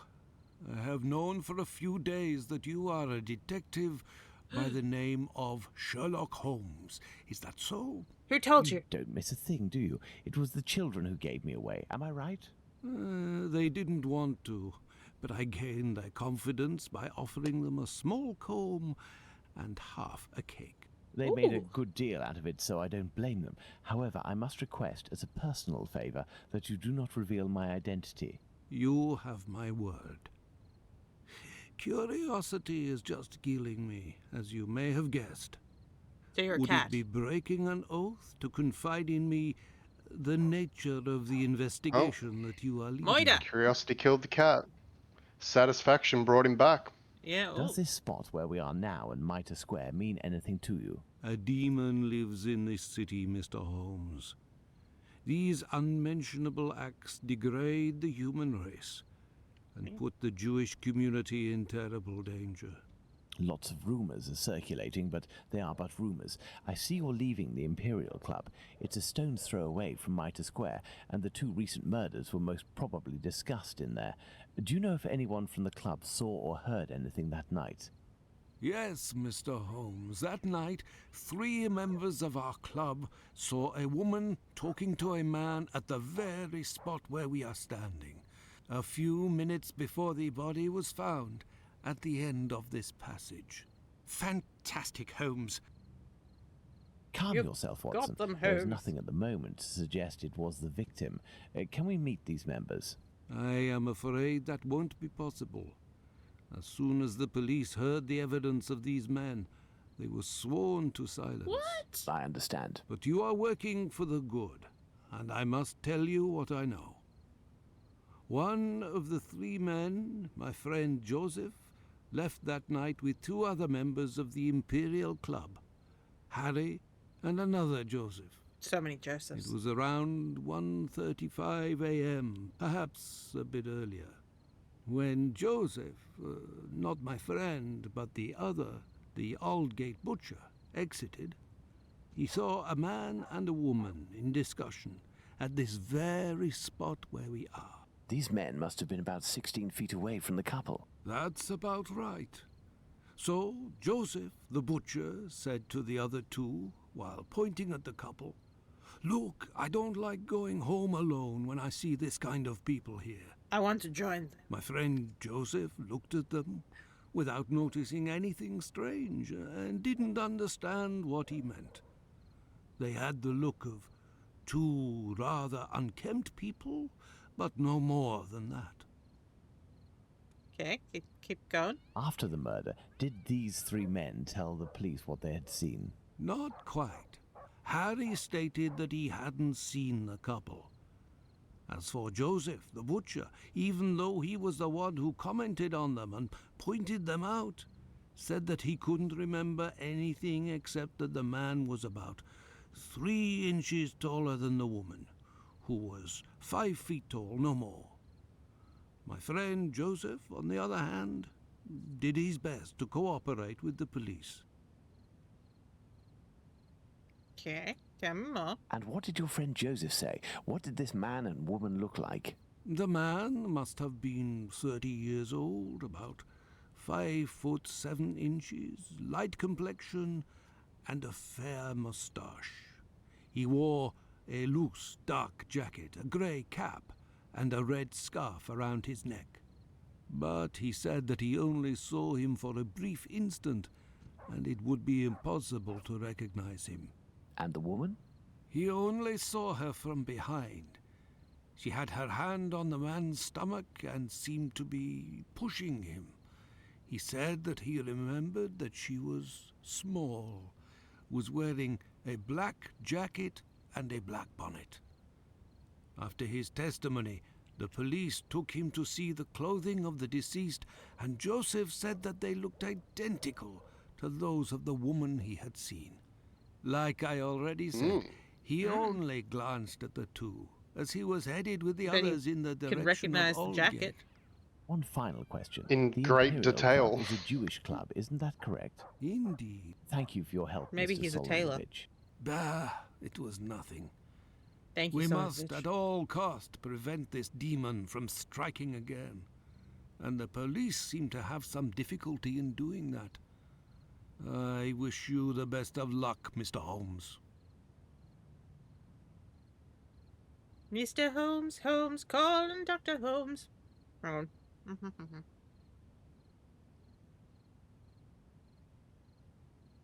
Apologies, I just got myself tangled up with something. One moment.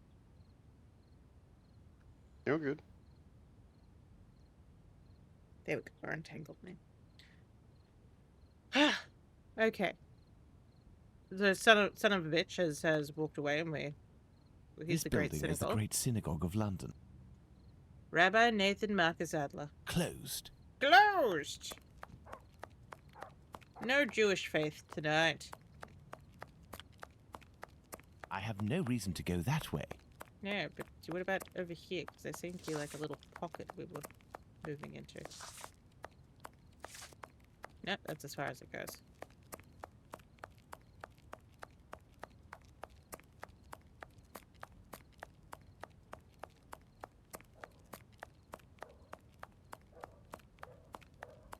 Okay, what about over here? There seems to be another. This dark and narrow passage leads to St. James's Place. Nothing of interest here. Okay. Watson didn't even bother coming down. This is Mitre Street, from where Watkins, the constable who found the body, came. Well, let's find the spot where Edow's body was discovered. I have no reason to go that way. Okay.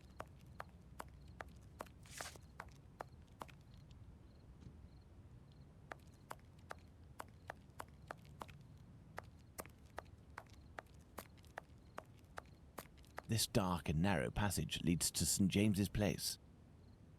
Ah. Out of my way, Watson. There's a whole heap of things in the darkness. In the velvet darkness of the blackest Watson, we are night. now in the exact spot where poor Eddowes tragically ended her days. This spot is very dark. It Holmes. is. That is probably why our murderer chose it. Let's see, we'll need a lantern. Oh, gosh.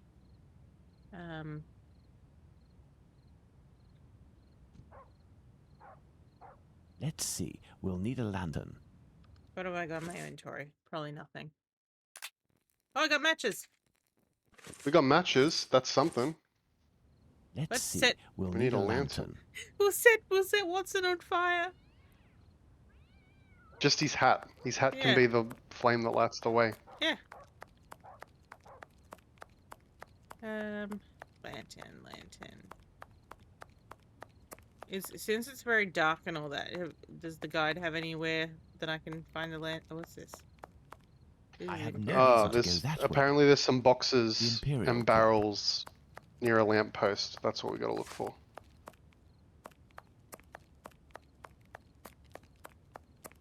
Just gonna keep spamming the space bar for the... Aha!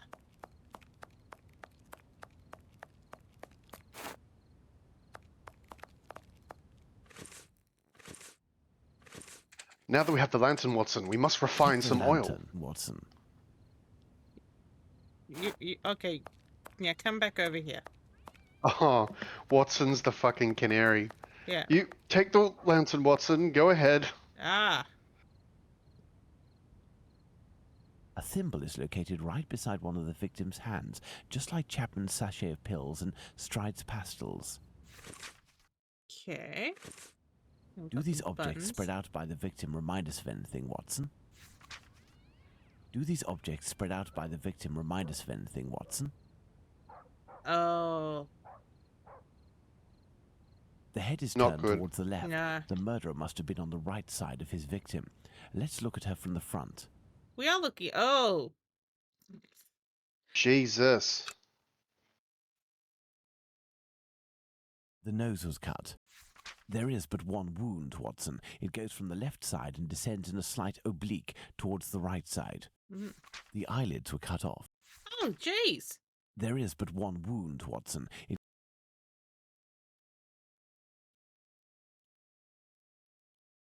Anything else while we're here? I don't think so. The main incision goes from the sternum all the way down to the groin. The murderer opened this abdomen as if it were an animal carcass. A kidney was removed. The uterus was removed. Oh no, another envelope. Part of this apron is missing. We will follow up on that shortly. This man must be doing a lot of post, Watson. The inside of All the these thighs envelopes. is clean. Once again, there were no sexual relations between the victim and her murderer. Think. The head is turned towards the left.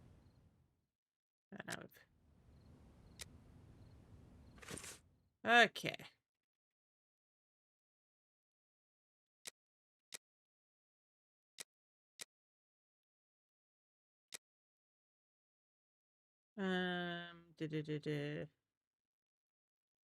That belongs to the victim.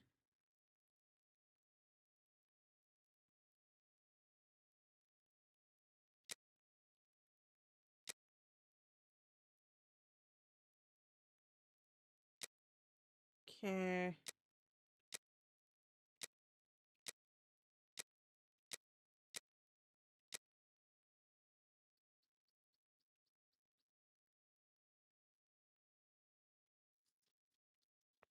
Okay, well, it's not asking me to do any deductions.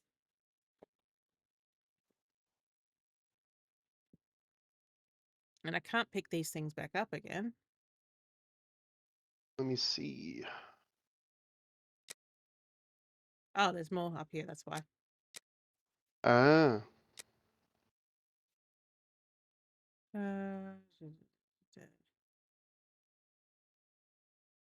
We might not be able to finish this right now because there is a timeline board we need to do.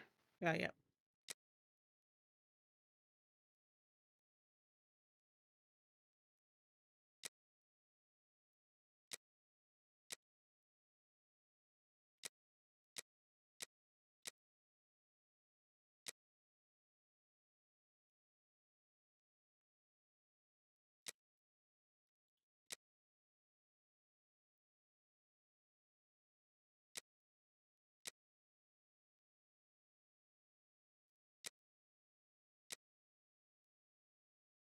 Okay,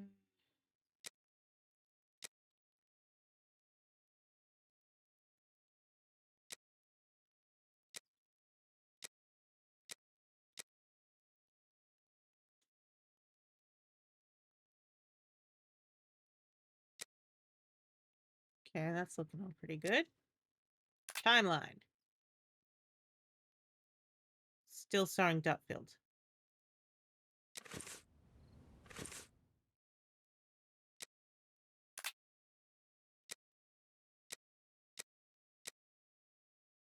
Nothing in here.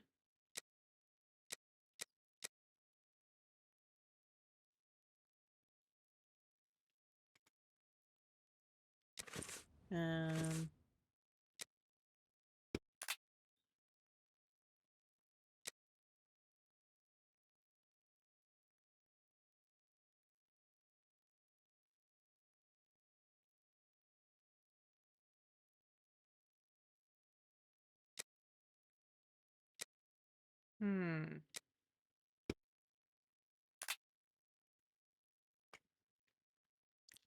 Oh, hi Sam. Sorry, I didn't see your message before. I've only got a very small window with how this game sets up my OBS. Hope you're well. Now,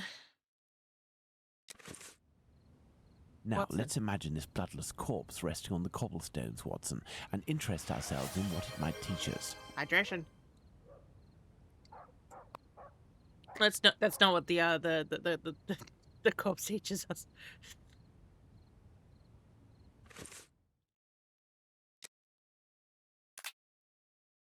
I mean, my deductions look all correct.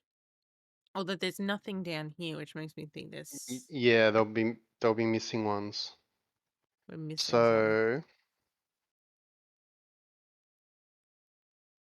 let me see if we need to do anything here. This is my Okay. my own thoughts about what would be happening here is that he got pissed off that he got, he wasn't able to really finish what he was working on with the previous woman. Mm-hmm. So that's why he's so brutally mutilated this one.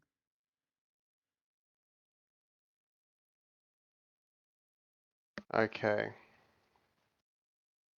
Okay, so if we go back to the timeline, there's two things we can add now, apparently.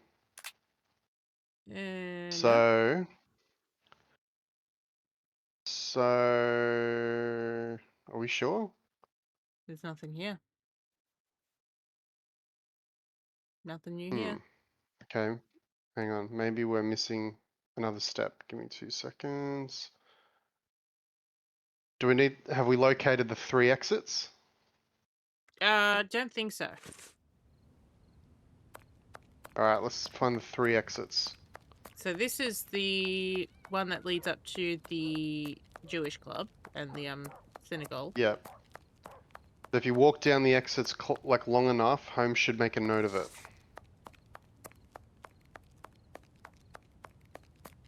I have no reason to go that way. Oh wait, hang on. Remember before when we walked down the street and he said, this goes to St. James? That's probably what that was. Yeah. So we've done 1. We may have done 2 in the sense because he was talking about the other direction when we were there, but we haven't really spoken. I have no reason to go that way. We need to go... did he... So wait, so did he do the Maybe we have done this. Yeah. But, easy enough Okay, to check it while we're here. says... I have no reason to go that way. Okay, so that's all done. Okay, the next thing is fixing up the timeline board to include the murder. It says, this time you start out with 3 cards that have descriptions and symbols. Like last time, each card has the exact time on it, so placing them correctly is easy. One difference is that 2 of the symbols, once placed, will require you to do something as Watson. After all that's done, place the symbol for the murder in the 135 to 142 area, then place the symbol for your travel time from Dutfield's Yard to Mitre Square in the 1 to 120. Which This is don't have any Mitre symbols Street, yet. from where Watkins, the constable who found the body, came. Okay. Okay, we've noted that. Go back to old mate Solomon Son of a bitch. Yeah. Well, this is where he was. And I've looked at all these things.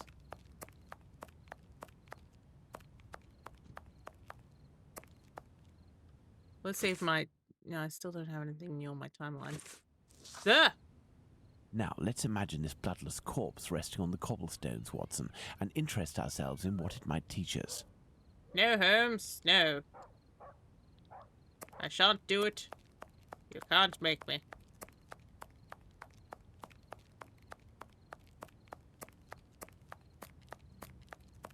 Oh, there's still some things over here that I haven't looked at. Aha.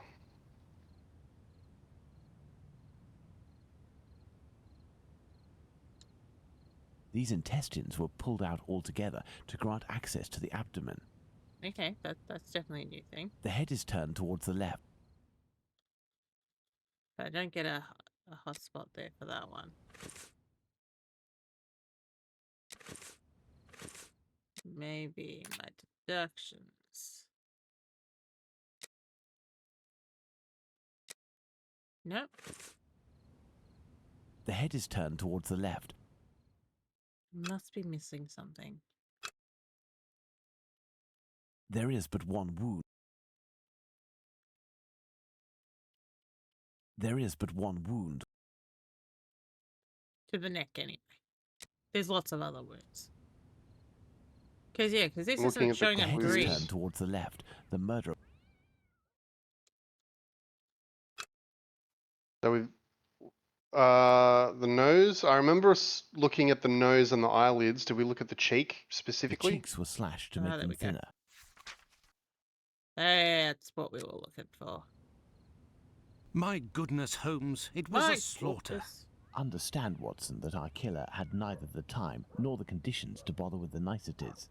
He had no more than 7 or 8 minutes at most to kill the woman, open her up, and all the while in total darkness. Holmes, it's a woman, a poor victim you're talking about. Consider all the time this man lost and the risks that he actually took by cutting the victim's face and the lower abdomen in around 20 precise spots, especially the lungs and the liver. Holmes. These attacks, which I considered gratuitous, are in fact nothing of the sort and have as much sense as the removal of the organs. Watson, we must now consult our timeline. We began in Dutfield's yard, but this time we will try to recreate the actions of certain people, in this case, those of the 2 policemen. Oh, good, so I don't have to pretend to be the murdered woman again. Here we go. This is what I was talking about. Yeah, so 1:30 a.m. PC Watkins didn't see the corpse while on his rounds. If PC Watkins did his rounds properly, and there is no reason to doubt this was the case, as he discovered the corpse a quarter of an hour later, the murder hadn't yet taken place, and there was no one in Mitre Square, unless they were hidden among the shadows. Enter Mitre Square via Mitre Street, Watson, and stop and try to see me with the lantern. I will be where poor Edow's corpse was. Oh, okay.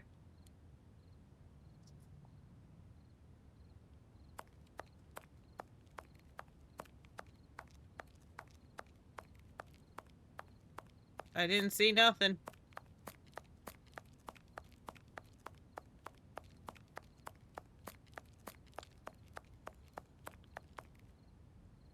Well, Holmes, I didn't see nothing.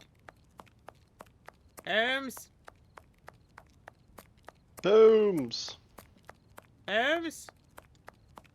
I still don't see you, Holmes. I have no reason to go that way.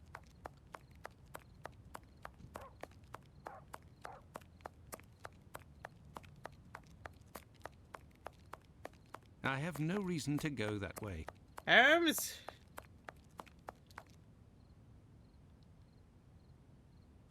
No, seriously, Holmes. What?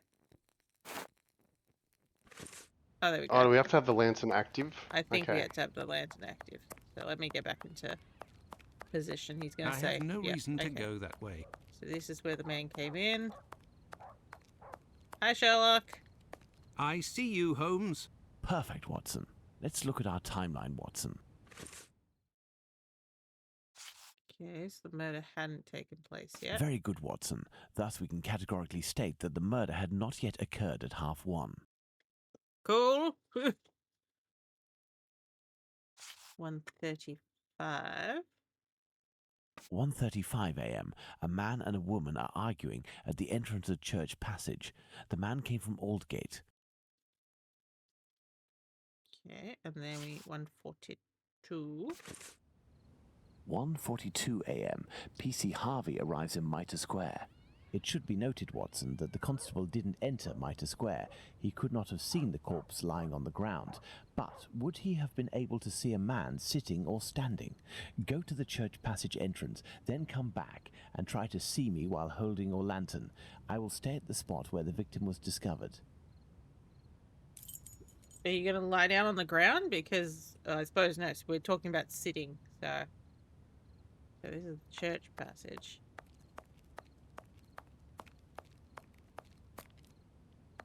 I see you, Holmes. You had to proceed into the square in order to see me, something Harvey didn't do. It is possible that the killer was still there. 1:42 a.m. PC Harvey arrives at Mitre Square but does not go in. The murderer may well have still been there. Cool. 1:44. 1:44 a.m. The body is discovered. Let's put the murder of poor Eddowes on the timeline, Watson. Okay. –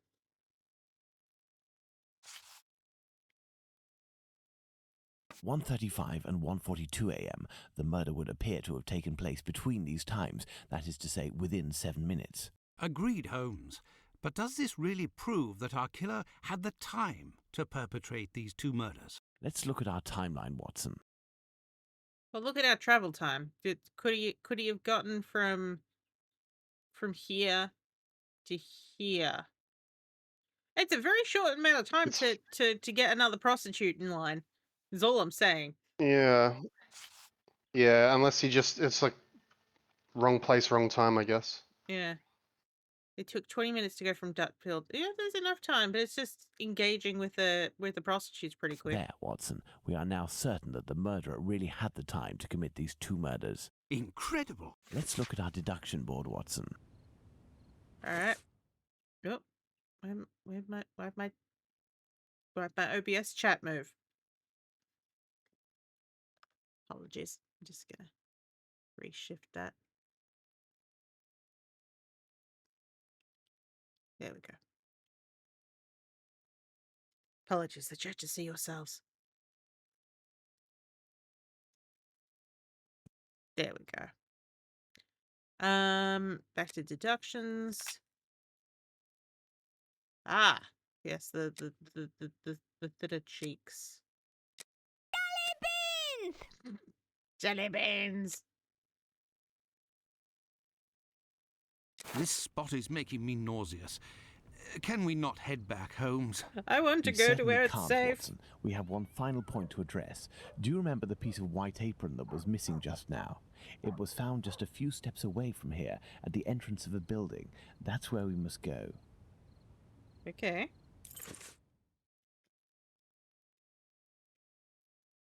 Where are we going? Let's go. Street. That's the one. Let's go. You sounded genuinely There's excited the spot, about Watson. By night, Goulston Street is deathly silent, which will permit us to carry out a fair few experiments. Let's find the entrance where the piece of the victim's apron and the mysterious chalk message were found.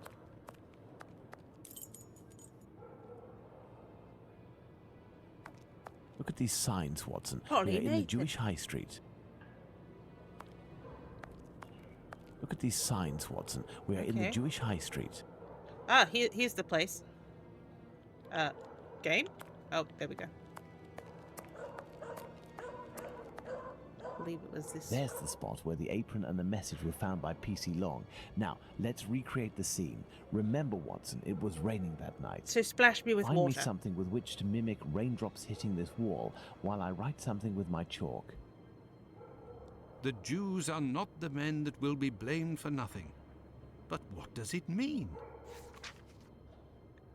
They're gonna be blamed for something? Have you found something for us to pour water from, Watson? You literally. What does it mean? Yeah. Let me remind you that it's night time and the street is deserted, Holmes. I have no reason to go that way.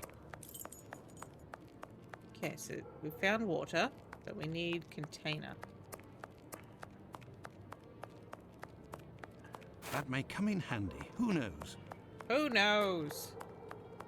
An old wooden pole. A merchant probably threw it out. That may come in handy. Who knows?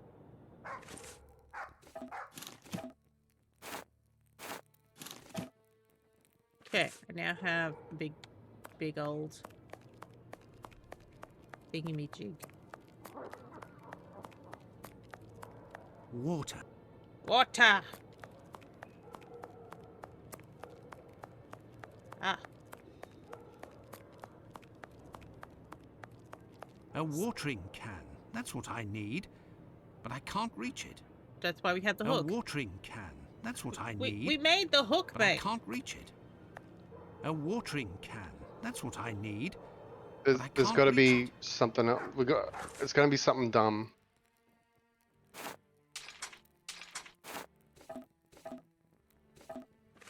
A watering can. That's what I need.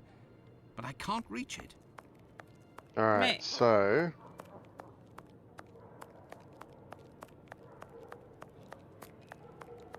The other thing I'm seeing is that barrel, but that's what I need to. Oh, fill you it up gotta with. you gotta move a crate next to the table.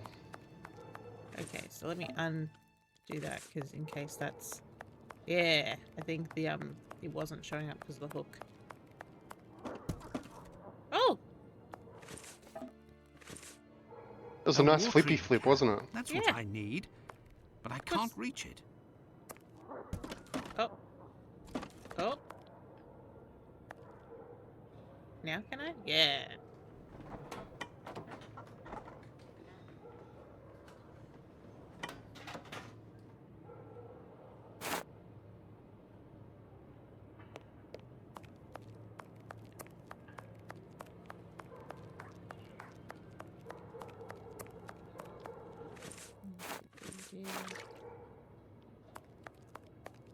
Let's get Holmes wet. Have you found something for us to pour water from, Watson? Yes. Ah, Yes, like I Friday have, night then, Holmes. Holmes. You control Sherlock Holmes. If this message were written by the killer, then it would have been lying in this entrance for up to 35 minutes before being discovered. Let's find out in what state it must have been. This message could not have withstood an entire night in the rain.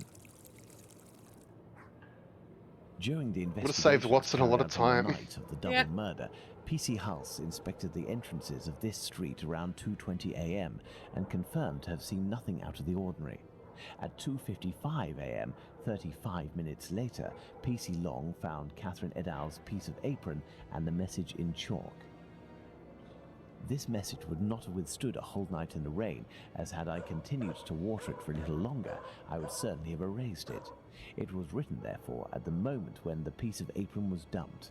This substantiates PC Hulse's statement, which stated he had seen neither of these during his rounds.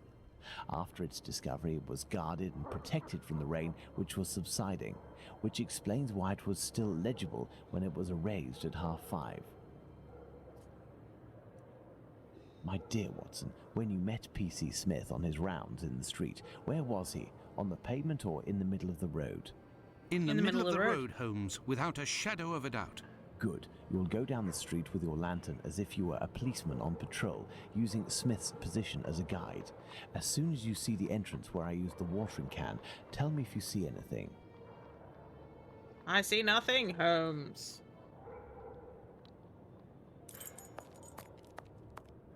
I mean, I see you.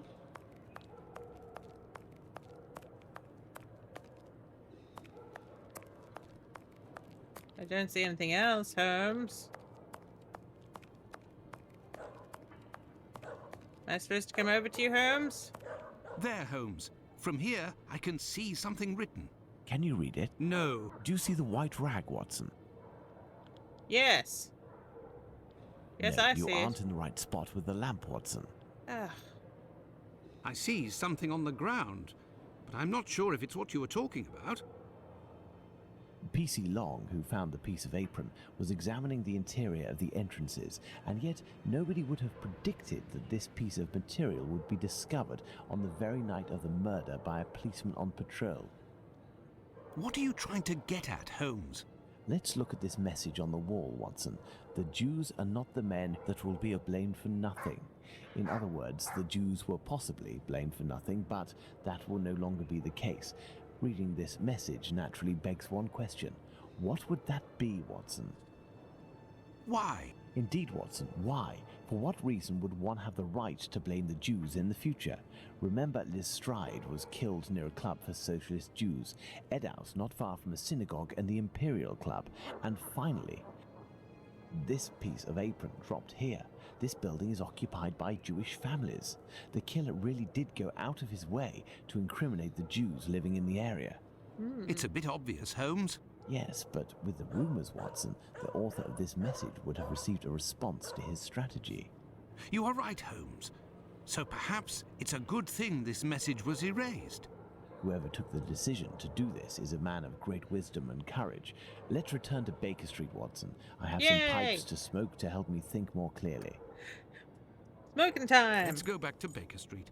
Home, sweet home. Holmes, sweet Holmes.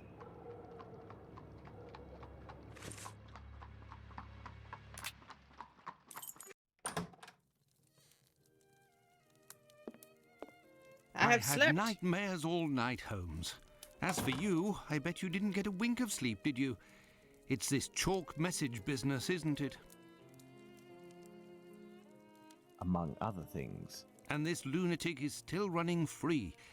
If only we knew what he looked like. He looks But like we you. do know, Watson. We have a fairly accurate description. I must have missed an episode of your adventures, Holmes.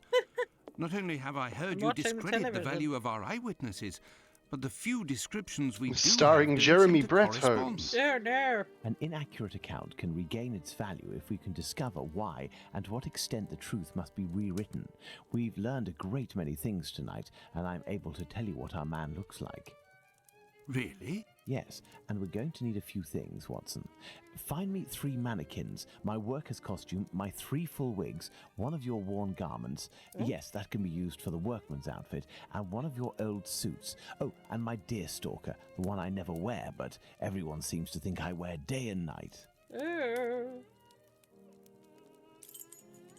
I mean, we're inside. Who has a hat inside?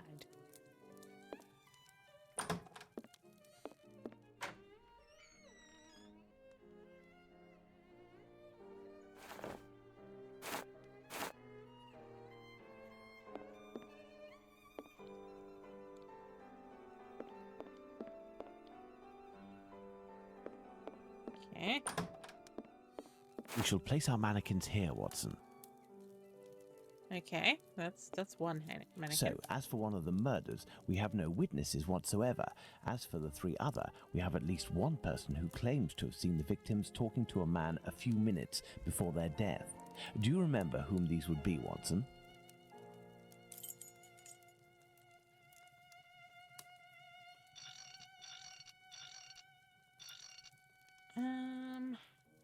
I see.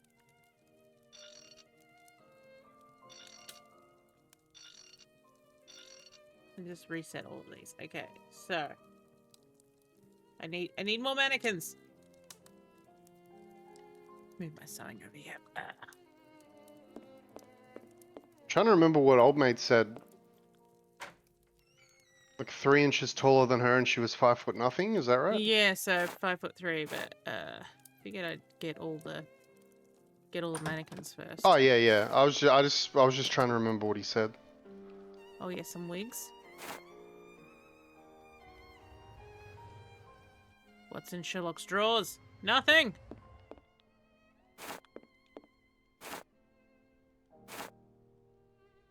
Okay. I think I have everything. Beautiful.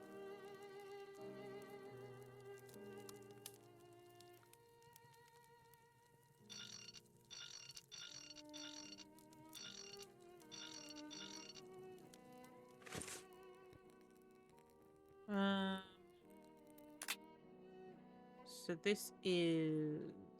Yeah, so they were saying this one's 5'3". Oh, document is... Yes, this is document as proof for this one.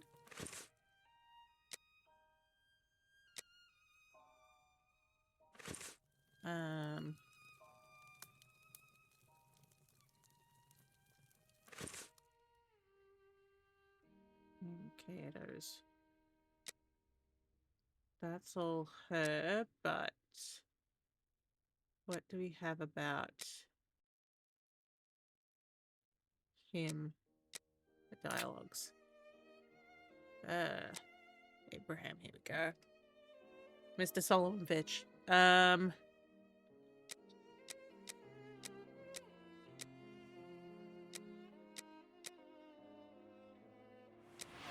Hydration! Thank you, Diddy.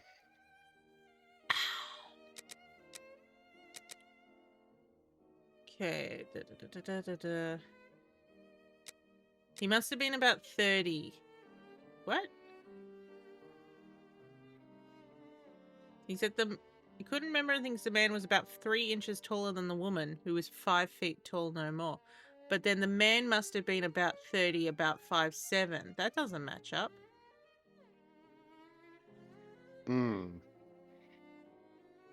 Oh, hang on. No, that's the other guy. So that was Joseph the Butcher. Joseph the Butcher couldn't remember anything, but he reckoned he was 5'3". But...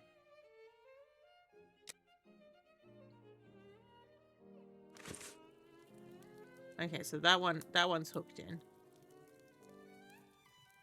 So, 5'7". There is an error, Watson. Let's reread Abraham's testimony. Indeed, Watson, that's the right size for Abraham's mannequin.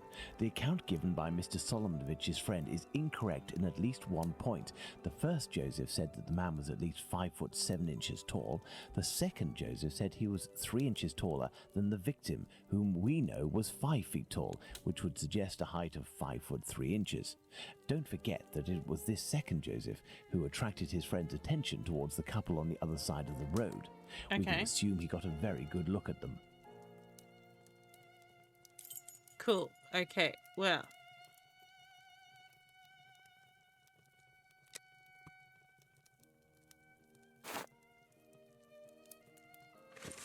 What was it about, he said? Okay. Light complexion and a fair mustache. He wore a loose dark jacket and a grey cap.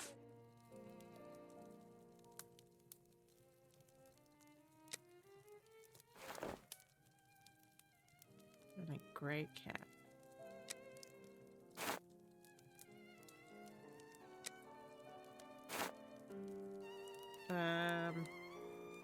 These all look the same.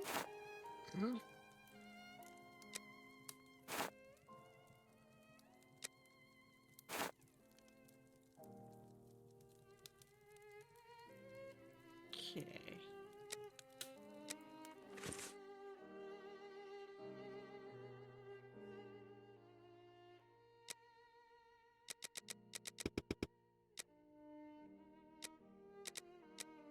That's her dress, not... Whoop, whoop, whoop, whoop. Ah, here we go.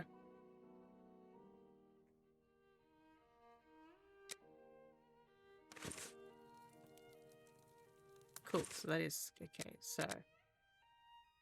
Black outfit, small fat hat like a cap in the dark with a white collar. Seem to be respectable. About 30. 5'8" tall at the very most.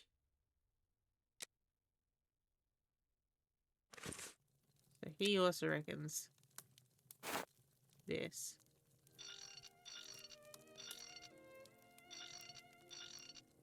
Oh, too far.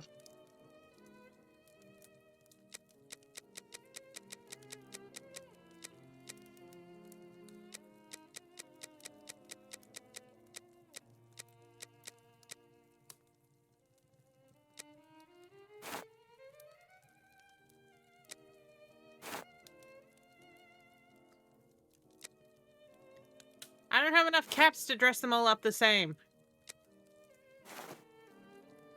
I also don't know who the last person that it would be. No.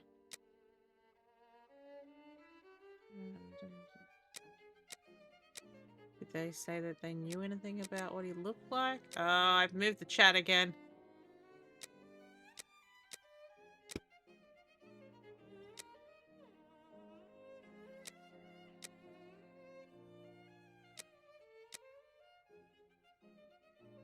Dave, you got anything about what the third bit of evidence would be? Looking at it right now. Hang on.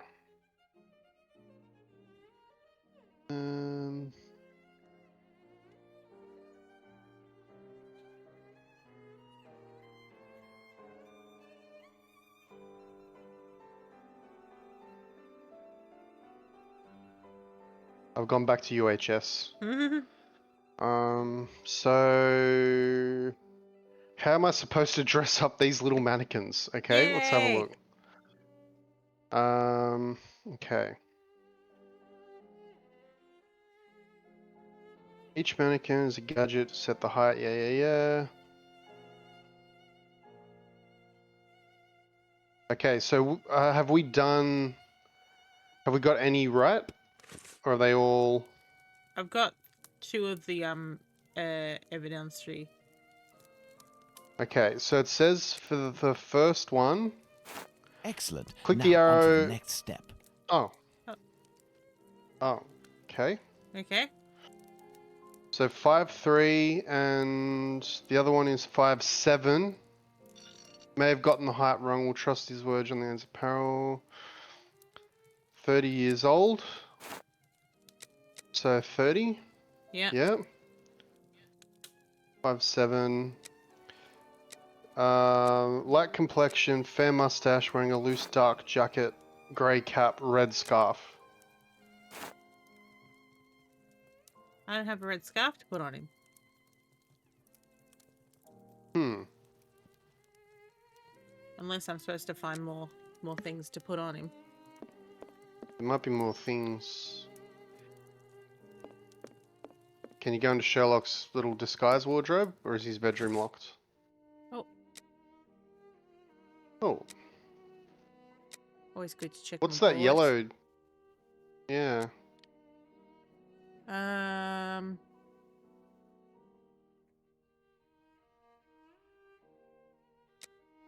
Nope, doesn't like that one.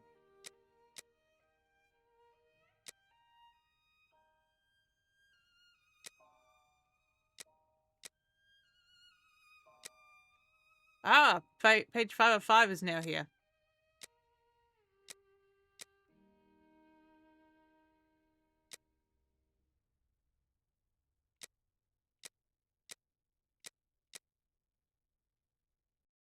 There we go.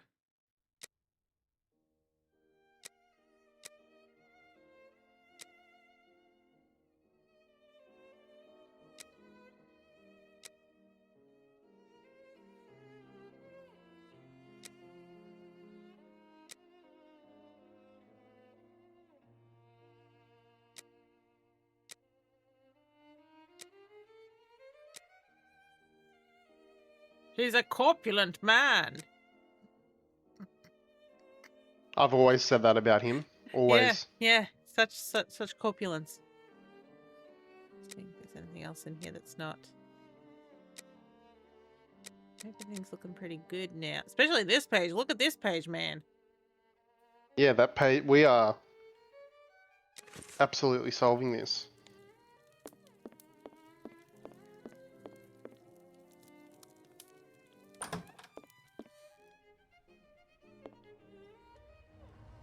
Oh, more wig. A wig. This will come in handy. More wig.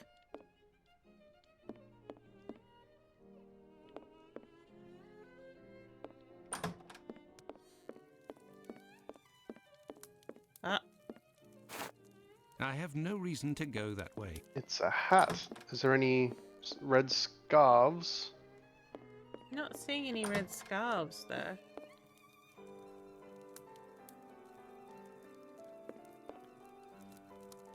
Let me see if there's a... Hang on. That's my general deductions board.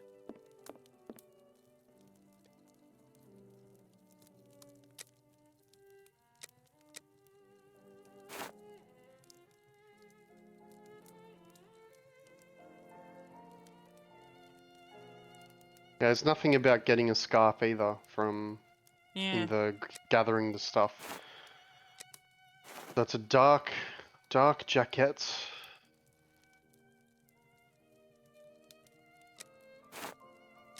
All right, so do you want to do it as the UHS got it? Yeah. Yeah. Okay, so it says start with the left mannequin, Yep. which is linked to your conversation with Abraham, son of a bitch. Okay, so that's over here. That's on Okay. my right. Yeah. Okay. Oh, that's okay. So 5'3", you've got that right. I think the other one's all locked in because I can't pick anything up off Yeah. it anymore. Okay. Cool. Okay. So now, okay, so that's right. So the middle. Okay. Says the middle mannequin. Yeah. Should be set to 5'8". Age 26.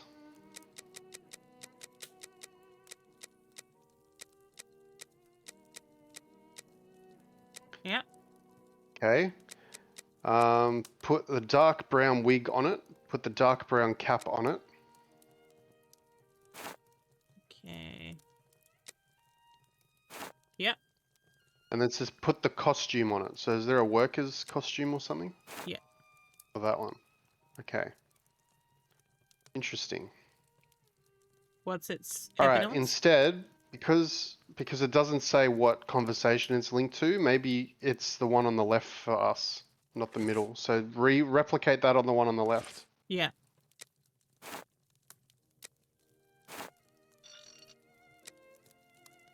Perfect, Watson. There we go. Okay. There we go.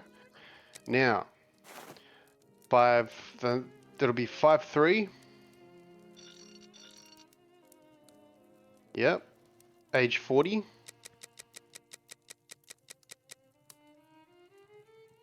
Dark brown wig. And the deerstalker cap. And the conversation? But now it doesn't say what conversation to link with it.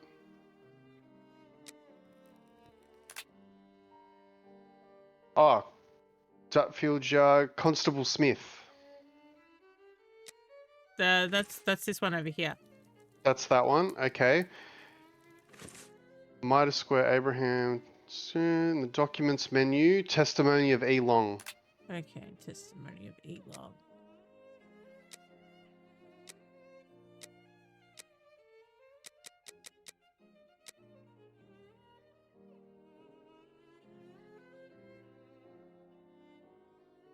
I don't have his testimony. Really?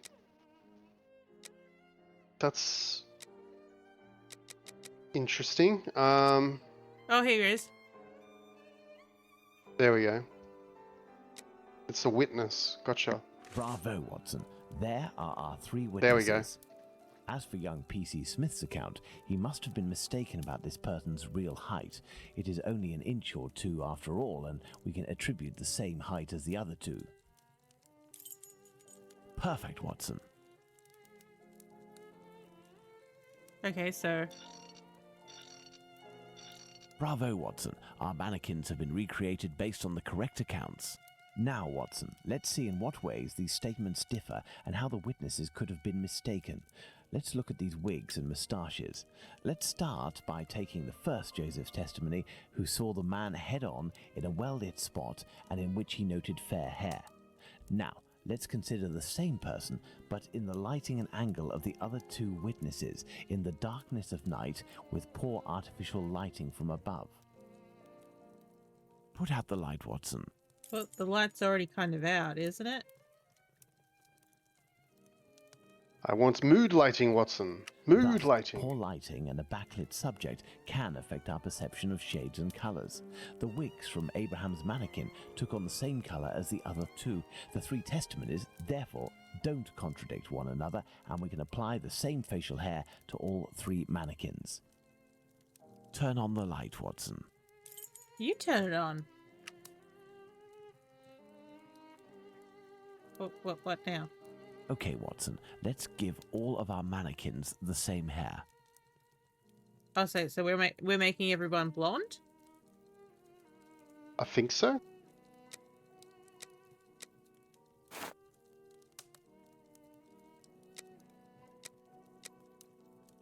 Yes, I have, Holmes.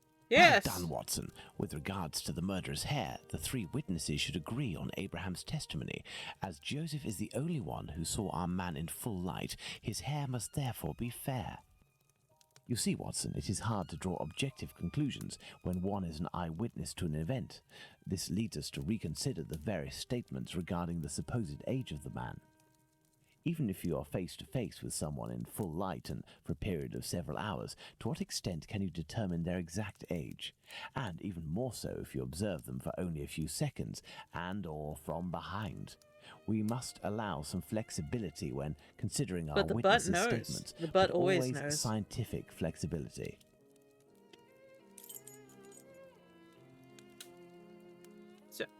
So what? Now that we have fully considered the witness accounts, let's see to what... Okay, so okay. So tolerance of years. Oh, for God's sake.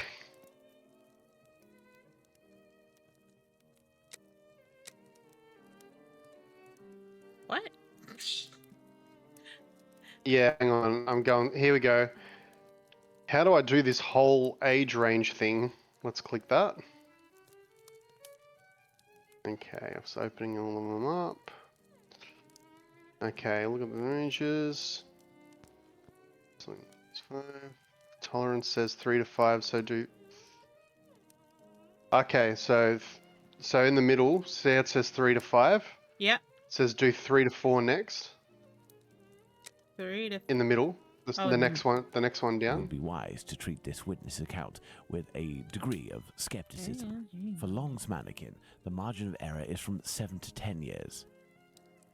Okay, so... Oh, so 7 to 10 years. Yeah. Hang on. 31 to 49 is the top one. 31 to 41? 49. Oh, 49. Ah. Then it's 32 to 48.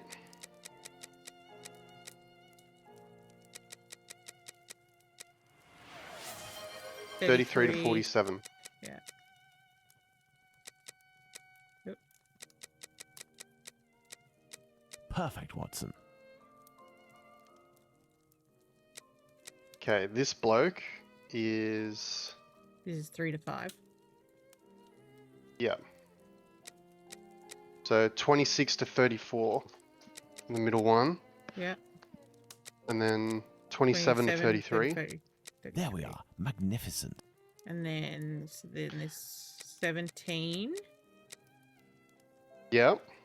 to 37. Nope. Oh, 35. Sorry, the other way around. Close, close. Yeah, yep. 18. This one will be 19.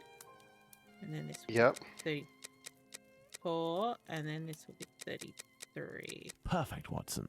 Well done. Yes, I have well those. bloody done. Now that we have fully considered the witness accounts, let's see to what extent they agree. If we apply the range of error for each of our dummies, we can deduce the age of our murderer as precisely as possible. What? Hang on, just consulting the oracle here.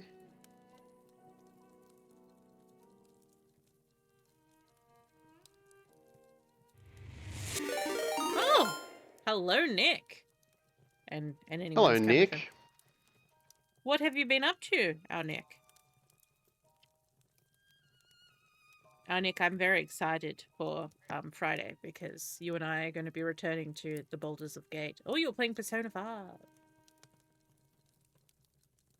We All right. have been we've been here with Sherlock. Sherlock has done strange things as usual.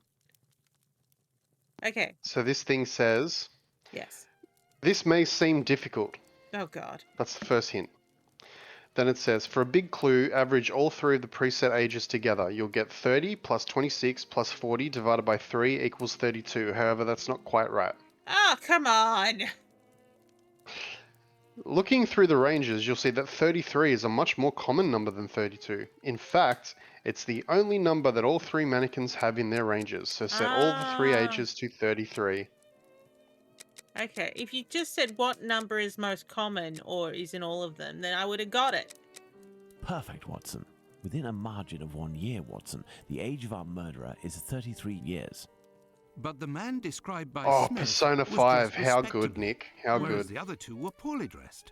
Indeed, but Whitechapel's respectively could quite easily describe the Sunday bests that all lower-class men own. Oh, Now, yes. let's place ourselves in the Classism as shoes well as of Liz racism. Stride's killer. He has just slain his victim and sees Louis Diemschutz discover her body. Our killer is at great risk if he stays in the area. He therefore gets away from this spot. But he wants to kill again. However, he might have been spotted in the area before having committed the murder by a constable on his round, perhaps, who managed to get his description. What do you think the killer will do? The killer will turn into a bus, like that cat in Persona 5.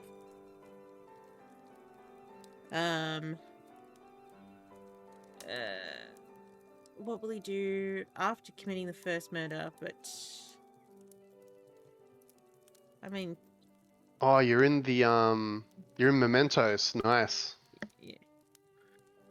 The cat turns into a pervy bus too. Oh. Yeah, it's something else. Good game though, but it's something else. Okay. Okay, what are we doing here? What will Jack the Ripper do after committing Dutfield Yard? Okay.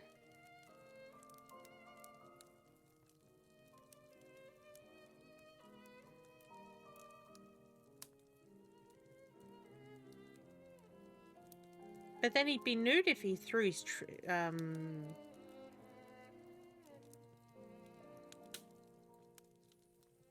Okay, so it's basically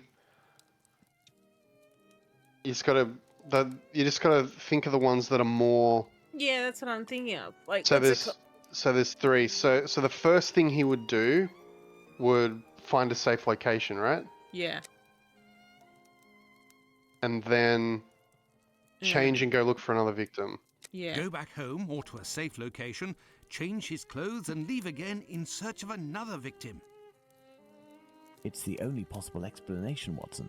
The man returned to the safety of his lodgings and then decided to go out Where's again his with lodging new now? clothes 'Cause and we know repeat he's his not at sinister nocturnal around the work. corner anymore. That's how the discrepancies between the witnesses with regards to clothing can be explained. What a cold-blooded animal. And what determination! Powerful motives are pushing this man. Thus, we can conclude that the respectable man with the package may very well have been seen by the two Josephs. The respectable man with the package. Even if it is just a mannequin, it's giving me goosebumps. But have we really made any progress, Holmes? I mean, there must be thousands of men in Whitechapel who match this description, wouldn't you say? You're right, Watson. We have worked on who, now let's work on where. We need a map of Whitechapel, and please also find me a pencil, 2 compasses, one of which can draw ellipses. I can draw ellipses. ... Oh, I'm so witty. Ah ha ha.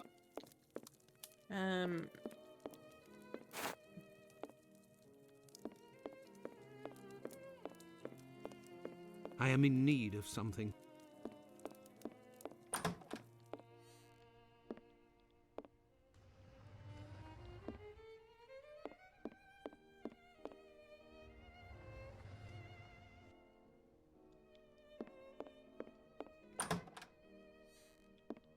Oh, hello.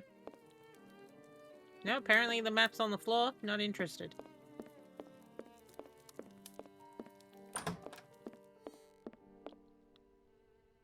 Nothing in my room.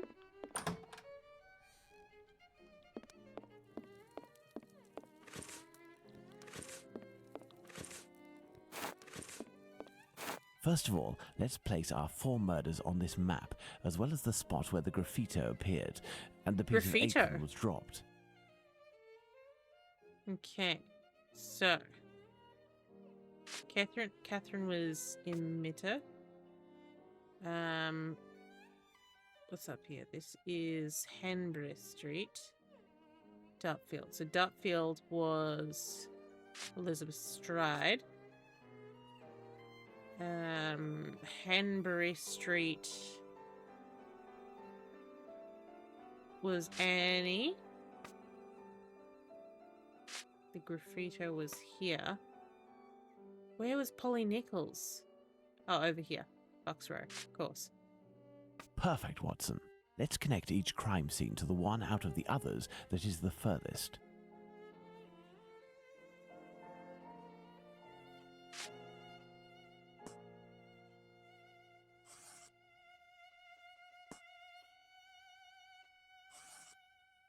I think I'm doing this right. Is it...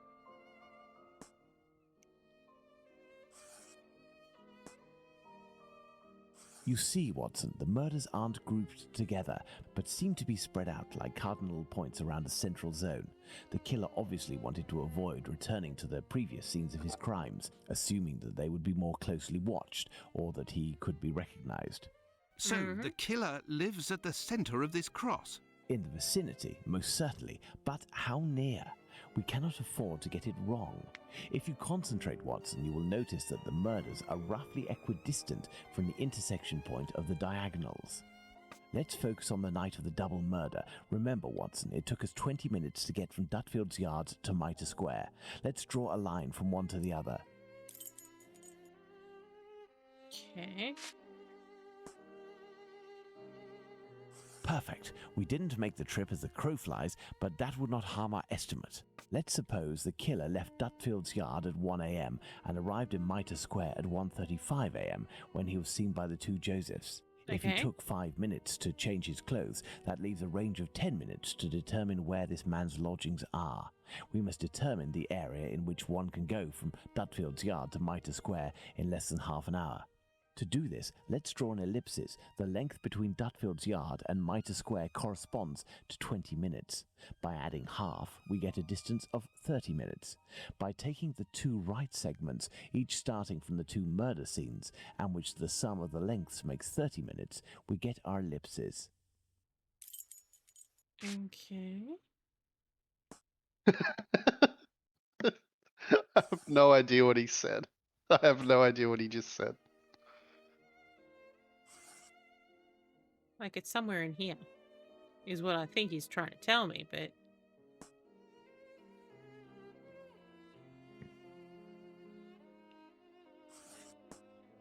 Let's just draw some beautiful, Okay, maybe we clean up all this. Maybe we need this one instead? No, he's definitely said ellipses. Trace an ellipses which we can go from Dutfield's... Ew, math, yes.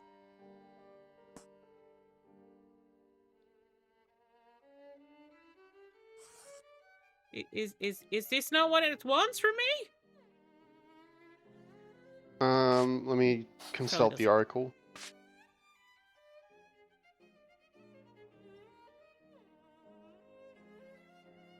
I feel like we're doing Le Serpent Rouge from Gabriel Knight 3. And it's like one of those things where if you don't have it absolutely perfect, you're not going to get Alright, it says...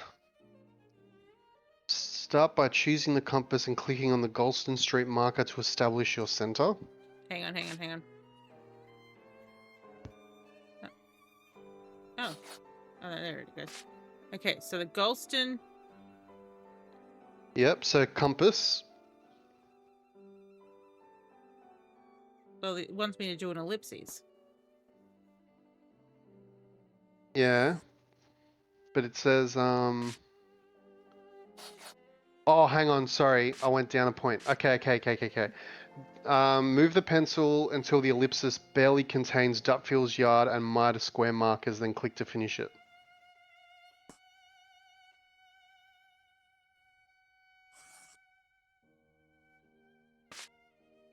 It's got to just barely contain Dutfields and Mitre Square. Okay. I need to find a spot in the middle here that can do both.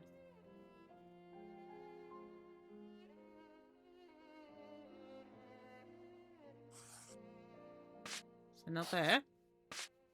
Mm-hmm. Let's try here. Oh, that was real close.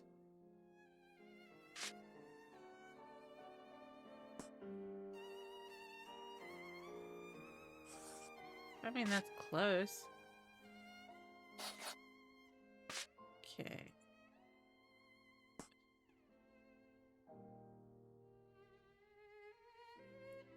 No.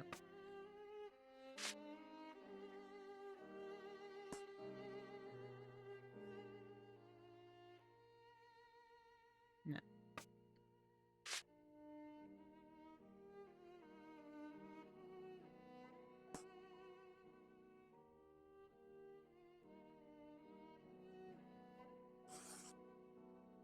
Come on. Look at how perfect that is. It must be.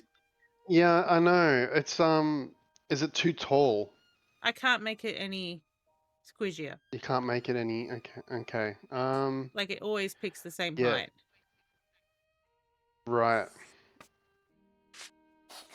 Move the pencil until the ellipsis barely contains the Dutfield's Yard and Mitre Square markers, then click to finish it.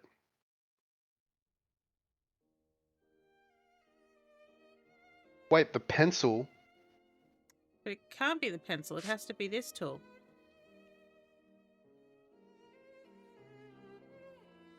Hang on. Let me bring up the video walkthrough. I'm so confused. It says, point the pencil at the approximate midpoint of the green line and choose it as your center, right? Oh, I'm not on the green line. I'm slightly above it. Ah. Just point the pencil at the approximate midpoint of the green line connecting Dutfield's Yard and Mitre Square and choose it as your center. Move the pencil to the right until the ellipsis barely contains Dutfield's Yard and Mitre Square, then click to finish it.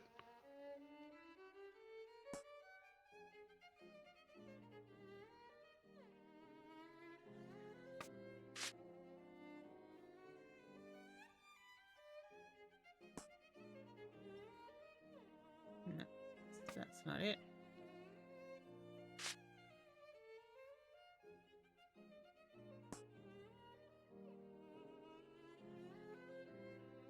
Well, maybe go back a bit. Oh, you can't go back, can you? Okay. I reckon do what you did before, but stop when the lines are like halfway in the markers, if that makes sense. So like, yeah, around. Yeah, no, Maybe I've got to find the perfect center. That's what the issue is. yeah.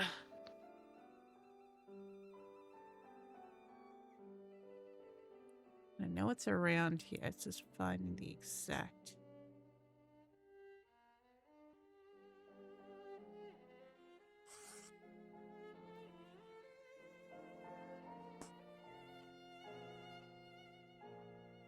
No, so it's definitely not that one.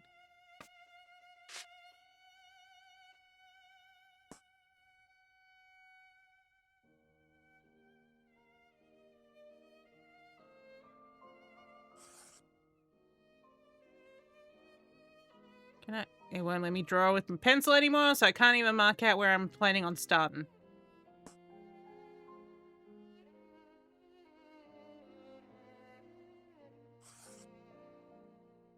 Yeah.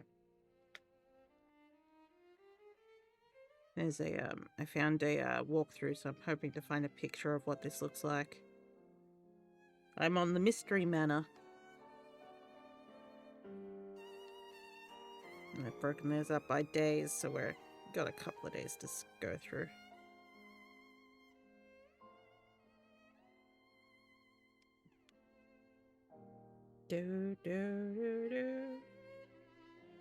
Yeah, so I've just realized that we've already gone half an hour longer than we usually do, but at the same time, you know, we haven't really been able to get to this for a while, so.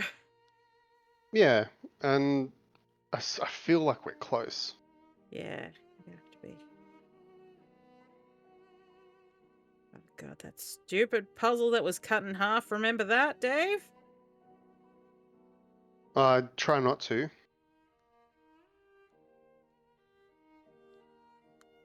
Come on. Come on. All right. Yeah, yep, we're getting close. Gilston Street.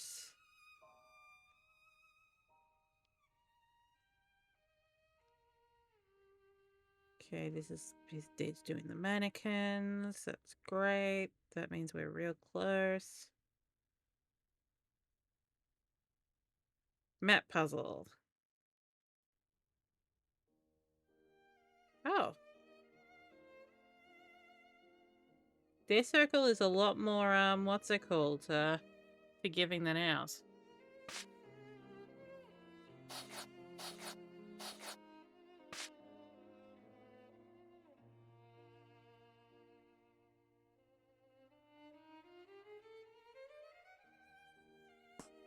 Like, theirs is like this.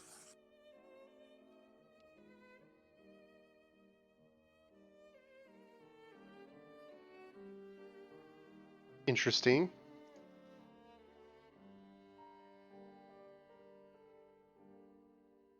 Okay, hang on. I'm gonna do it to the streets that they have.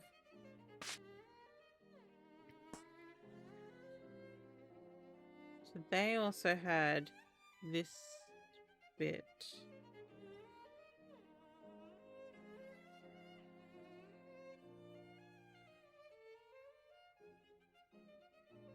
They, on one side they had that little nook. But not as far as... There we are, Watson. There we go. Our killer lives in this area. It's still come rather a on. vast area, What Holmes. is... Yes, indeed. Barely And contains. our goal is to reduce this area as Barely much as we contains, can. yeah. We must consider the fact that the murder at Mitre Square was committed under a certain amount of pressure, given that the killer knew he was wanted for the acts he committed not long before. We can assume that he had to do it in a safe zone. Oh my god, that you're is, right. an Sherlock area Holmes not is the far British from where he Batman and lives. Robin. This is especially true of an act Or rather, such as the graffiti Batman and Robin carried are out the after American two murders. Watson and Let's Holmes. trace a circle around this point. I never with thought the about distance that. separating it from Mitre Square as the radius. This will enable us to Oh my god, determine our imagine killer's safe zone. Watson in tights, is all I'm saying. Holmes doesn't need to. Imagine Our that killer is. must surely live inside this circle. Now, let's intersect it with the ellipsis that we previously determined. Okay. Well... What's that There we are, sound Watson, effect? the Aldgate Ah! district. Shouldn't we inform the police Yeah, that was so that fucked. they can concentrate their efforts on this area of Whitechapel? It is probably They already use crawling black with magic to do it. inspectors, Remember, Watson, he's and I said doubt no that they black would magic take us is in this at seriously, all, but even if they were willing clearly. to listen to what we had to say. It's in the Let's maps. focus instead on understanding the killer's modus operandi. We know our murderer preys on prostitutes who are penniless, weak, sick, or alcoholic, that he distracts them the moment before killing them, and that he left an anonymous message inciting anti-Semitic hatred at the entrance of a building occupied by Jews. How would you describe this man? As a dickhead? What a coward. Indeed, he is a person of great cowardice. Let's look at his murders, and in particular, the depredations on the corpses, putting aside that of Liz Stride, because on that occasion his work was left unfinished. If we recall the observations made on the victims and the parts that were mutilated or damaged on each of the bodies, without forgetting the fact that he also removed one or more organs, we can ascertain that our killer evolves during the course of the murders, cowardly and still evolving. And yet, look at the location of our first murder, that of Polly Nichols in Bucks Row. It is the most distant from the area our killer would appear to live. Perhaps this murder was preceded by another within the killer's area.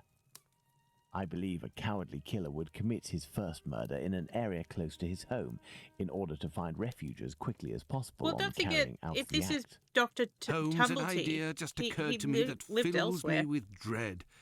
This evolution of which you speak. He will pursue his next victim as long as the conditions permit him to continue killing Watson. But how could one go even further in this horror? Look at what he did to that woman, Catherine Eddowes. In order to avoid having to answer that question, we must act with haste and planning. Watson, I suggest you inform yourself on the mutilations sustained by the victims. We played with the idea that this could be an act of vengeance against prostitutes.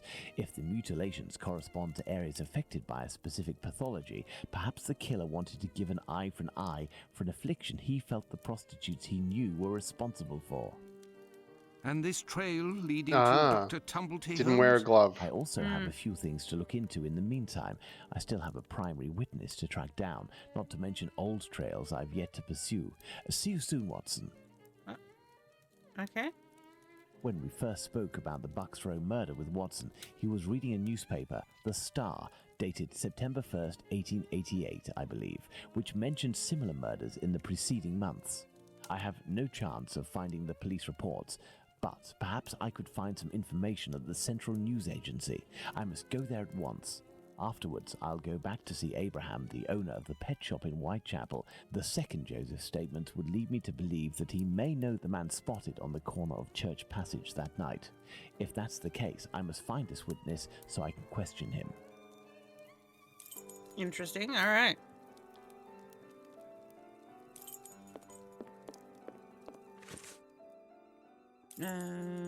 It was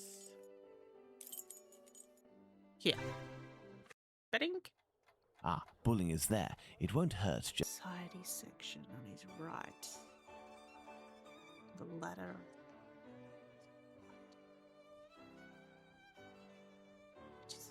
So that's to improve the dispatch filing, propose mayor info up high except news in brief, major info up high except news in brief, minor info down low except police. Law. Fuck this font. In future, propose also to invert news and brief, which is at the moment up high, and police law, which is actually down low. Furthermore, the weather section is almost always empty. Put it with news and brief. Okay, well, we have one that is practically empty, which is the weather. Now, economy... and police and law is down low.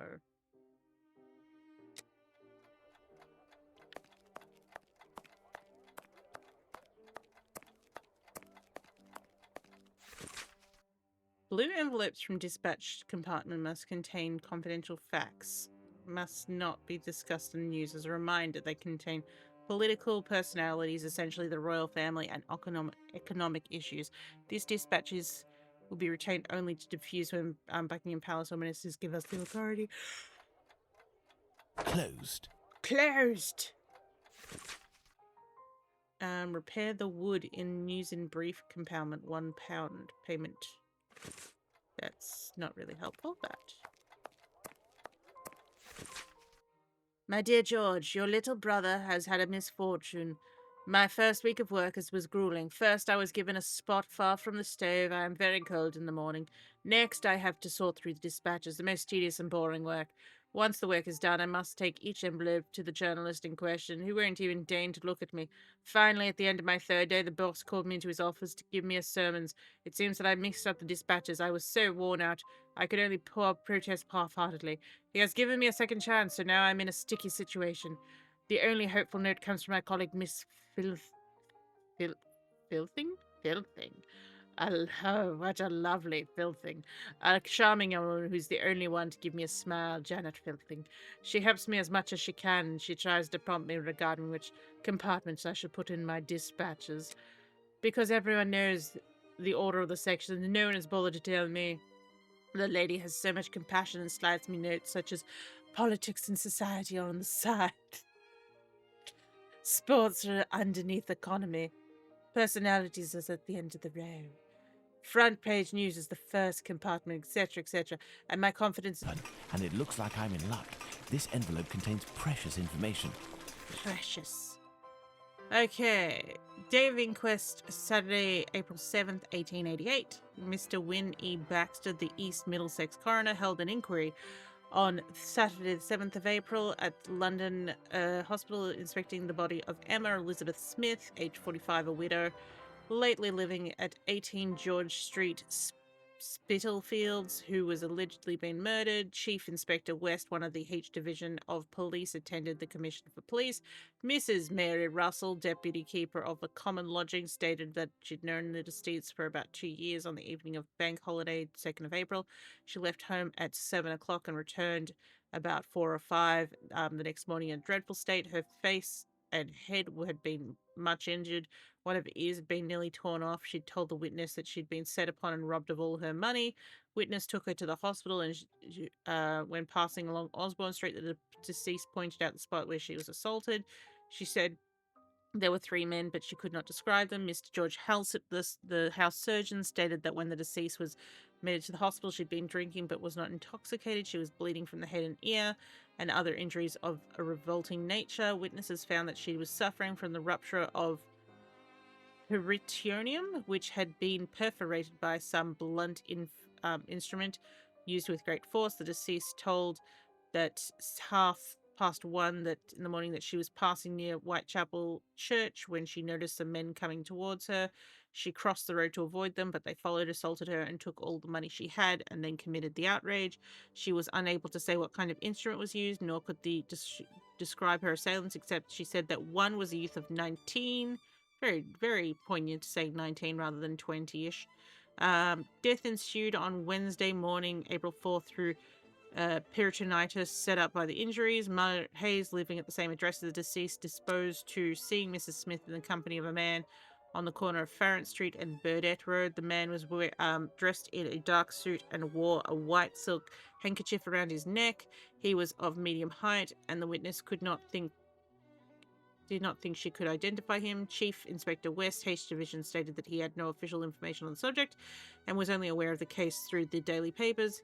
He had questioned the constables on the beat, but none of them appeared to know anything about the matter. The coroner said that from the medical evidence, which must be true, it was clear that the woman had been barbarously murdered. It had been impossible to imagine a more brutal and dastardly assault, and that he thought the ends of justice would be better met by the jury recording their verdict at once, then adjourning at some future date in the future of hoping to have some evidence brought before them. The jury brought a verdict of willful murder against persons or persons unknown. The police are making every possible inquiry in the case, but up to yesterday, April 8th, were not able, had not any clue to the persons who committed the outrage. Another one. Last day of the inquest, Thursday, August 23, 1888. Yesterday afternoon, 23rd of August, Mr. George Collier, the deputy coroner of... Oh, George has been busy. South East Middlesex resumed the inquiry of the Working Lads Institute, Whitechapel, into the circumstances attending the death of Martha Turner or Tubram, a hawker lately living at 4 Star Place, Star Street, Commercial Road East, who discovered... It was discovered early in the morning of Tuesday, the 7th inst, lying on the first floor landing of some model dwellings known as George Yard Buildings, Commercial Street, Spitalfields, when the woman was found presented with a shocking appearance, there being 39 stab wounds on the body, some of them apparently being inflicted with a bayonet. Alfred George Crowe, cab driver 35, George Yard Buildings, disposed as that he got home at 3:30 on Tuesday morning. When he was passing the first floor landing, he saw a body lying on the ground. He took no notice. Jelly beans! No notice. Took no notice as he was accustomed to seeing people lying there. He did not know whether the person was alive or dead. He got up at 9:30, and when he went down the staircase, the body was not there. Witnesses heard no noises when he was... But then who declared that the body was there? Police Constable Thomas Barrett, 22 6H, said that the last witness called his attention to the body of the deceased. He sent for the doctor. The last witness, who pronounced life extinct. Dr. T.R. Killian of 86 Brick Lane said that he was called to the deceased and found her dead. She had 39 stab wounds on her body. She'd been dead for about 3 hours. Her age was about 36 and the body was well nourished. Witnesses said that witnesses had since made a post-mortem examination of the body. The left lung was penetrated in 5 places, and the right lung was penetrated in 2 places. The heart was penetrated in 1 place, and that would be sufficient enough to cause death. The liver was penetrated in 5 places, the spleen was penetrated in 2 places, and the stomach was penetrated in 6 places. The witness did not think that all the wounds were inflicted with the same instrument. The wounds generally might have been inflicted by a knife, but some such instrument could not have inflicted one of the wounds, which went through the breastbone. His opinion that one of the daggers was inflicted with some kind of dagger, and that all of them were caused during life. Henry Samuel Tabram, River Terrace, East Greenwich, husband of the deceased woman, said that he last saw her alive about 18 months ago in Whitechapel Road. They'd been separated for 13 years owing to her drinking habits.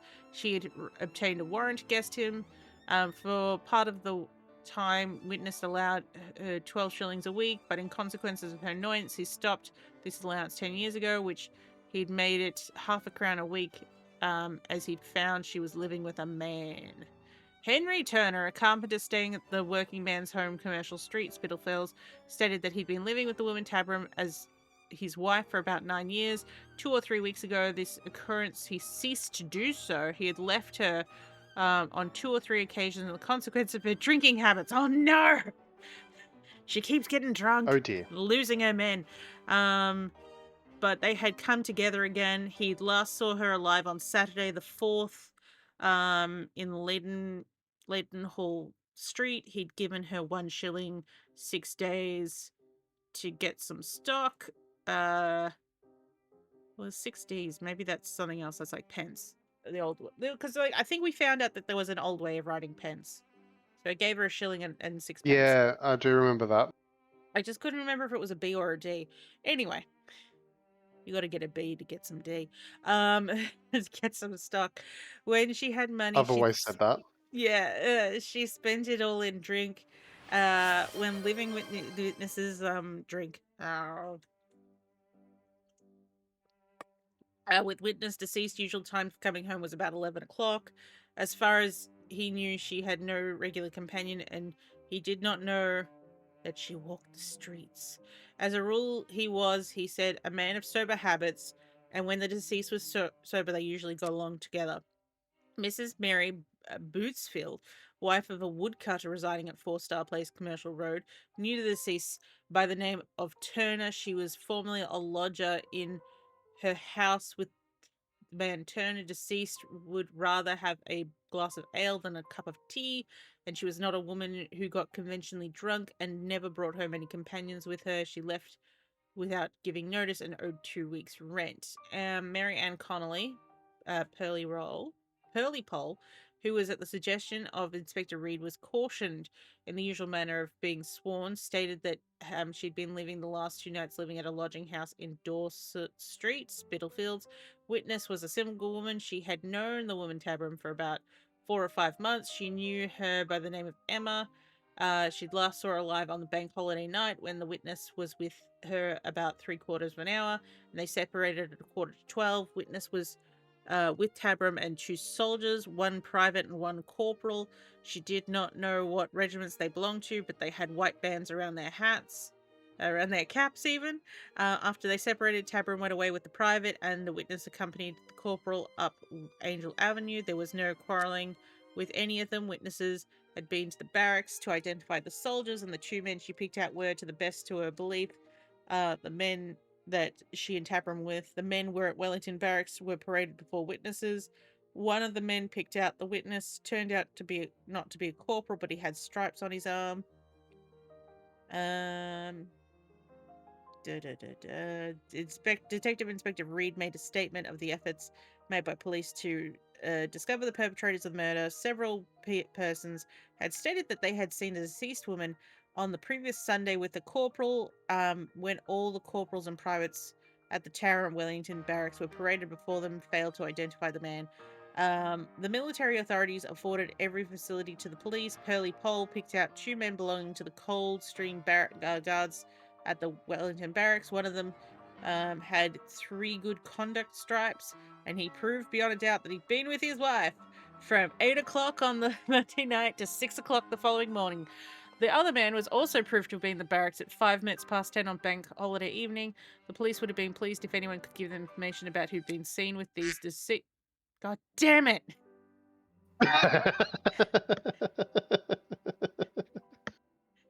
Like, I didn't laugh that time, but it was just like, what's it called? It's just like, it just took me so out of the stride. Anyway, the coroner, in summing up, said that the crime was one of the most brutal that had occurred for some years. For the poor defenseless woman to be outraged and stabbed in the manner which this woman had been was almost beyond belief.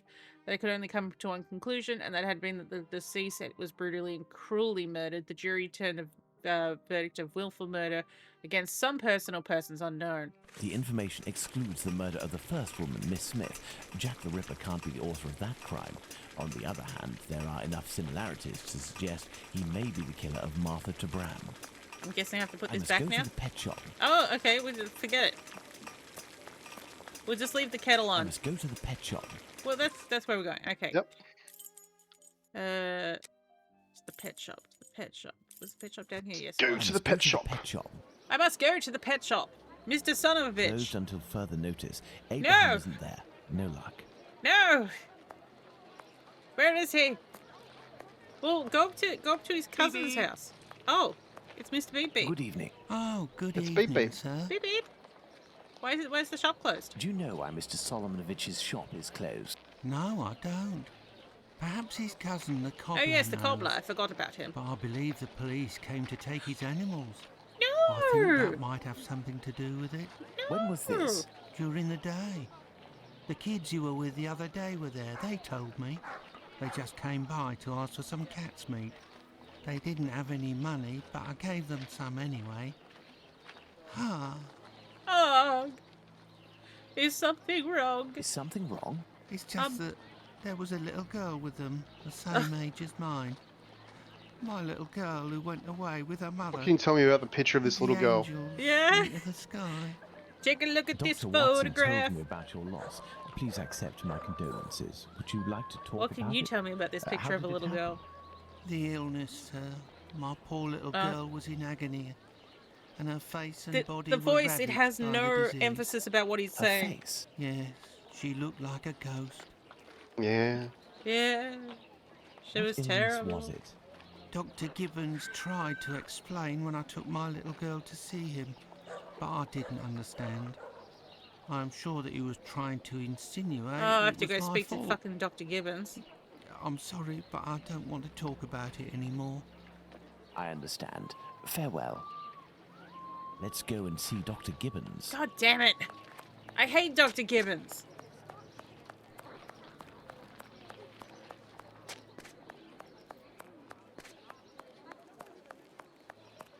He's hopped up on his own supply. I have no reason to go that Oh, way. did I? I took the wrong.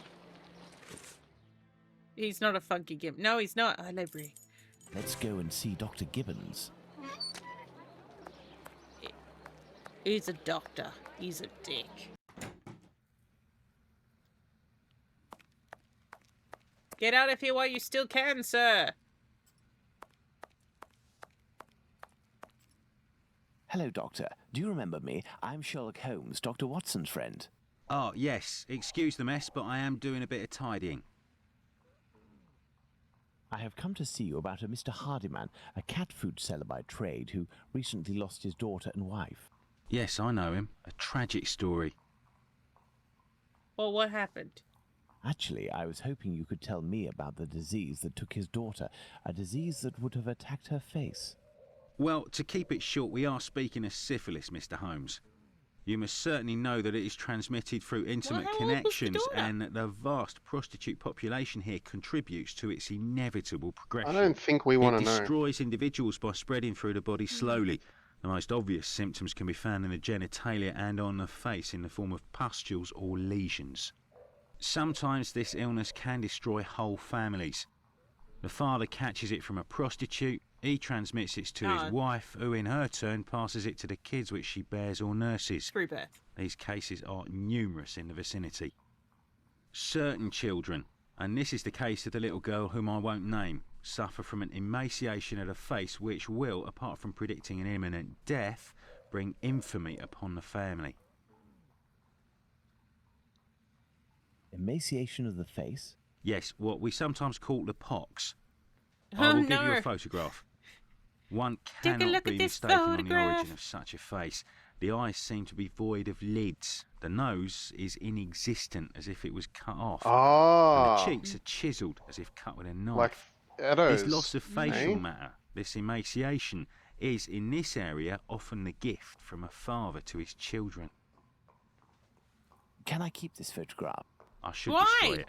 But if it can remind you that one must sometimes think twice before giving in to physical attraction. Jesus. I always seem to find myself alone in such cases. Thank you, Doctor. I will not be having Oh children. my god. Oh. He seems sweet. Let's go to the cobbler's. What? So I can show him the picture of this being like, you don't want this.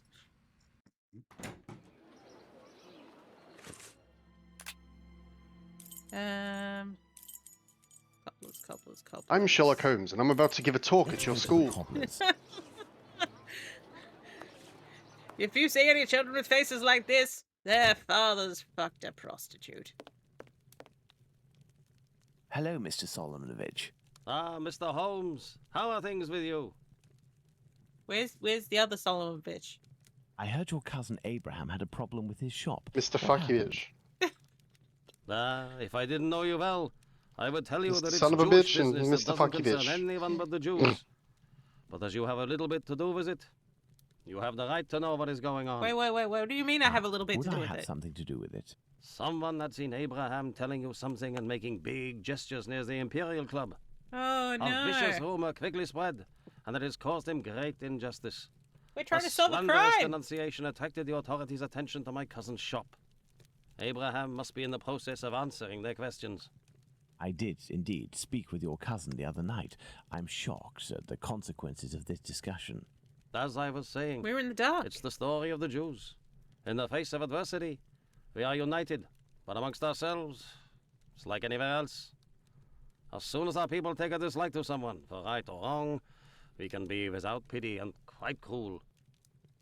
Quite cruel. This is all very worrying. Your cousin knows one, or rather two, of the men who were at the Imperial Club on the night of the Mitre Square murder. One of the two, a butcher in Aldgate named Joseph, is probably withholding information of the utmost importance. I must find this man. Perhaps you can help me. But there are dozens of Jewish butchers around Aldgate, half of which must be called Joseph. And you know, Mr. Holmes, we Jews prefer to remain in the background of this murderer business, this Jack the Ripper thing. All of London is pointing their fingers at us saying, it's a Jew who disemboweled these women. Our community is in great peril, you know. There was the business with Lipsky He and does have a Ledereffen. butt in his beard. I will see what I can do, but I don't promise anything. What about if I point out an area that I think he'd be in? All right, goodbye. Very well. We may meet again, Mr. Solomonovich. You are most welcome, Mr. At least I didn't have to show you the picture of the I've child. paced up and down Whitechapel enough. I should return to Baker Street in order to reflect on the new facts that I have discovered. So you're working hard there? Hardly working?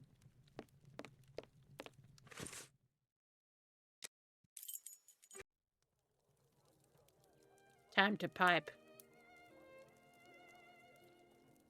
It seems we've got another stream of this to go, Dave. Hello, Holmes. Yeah, Hello, looks like darling, it. I'm home. But we're very close.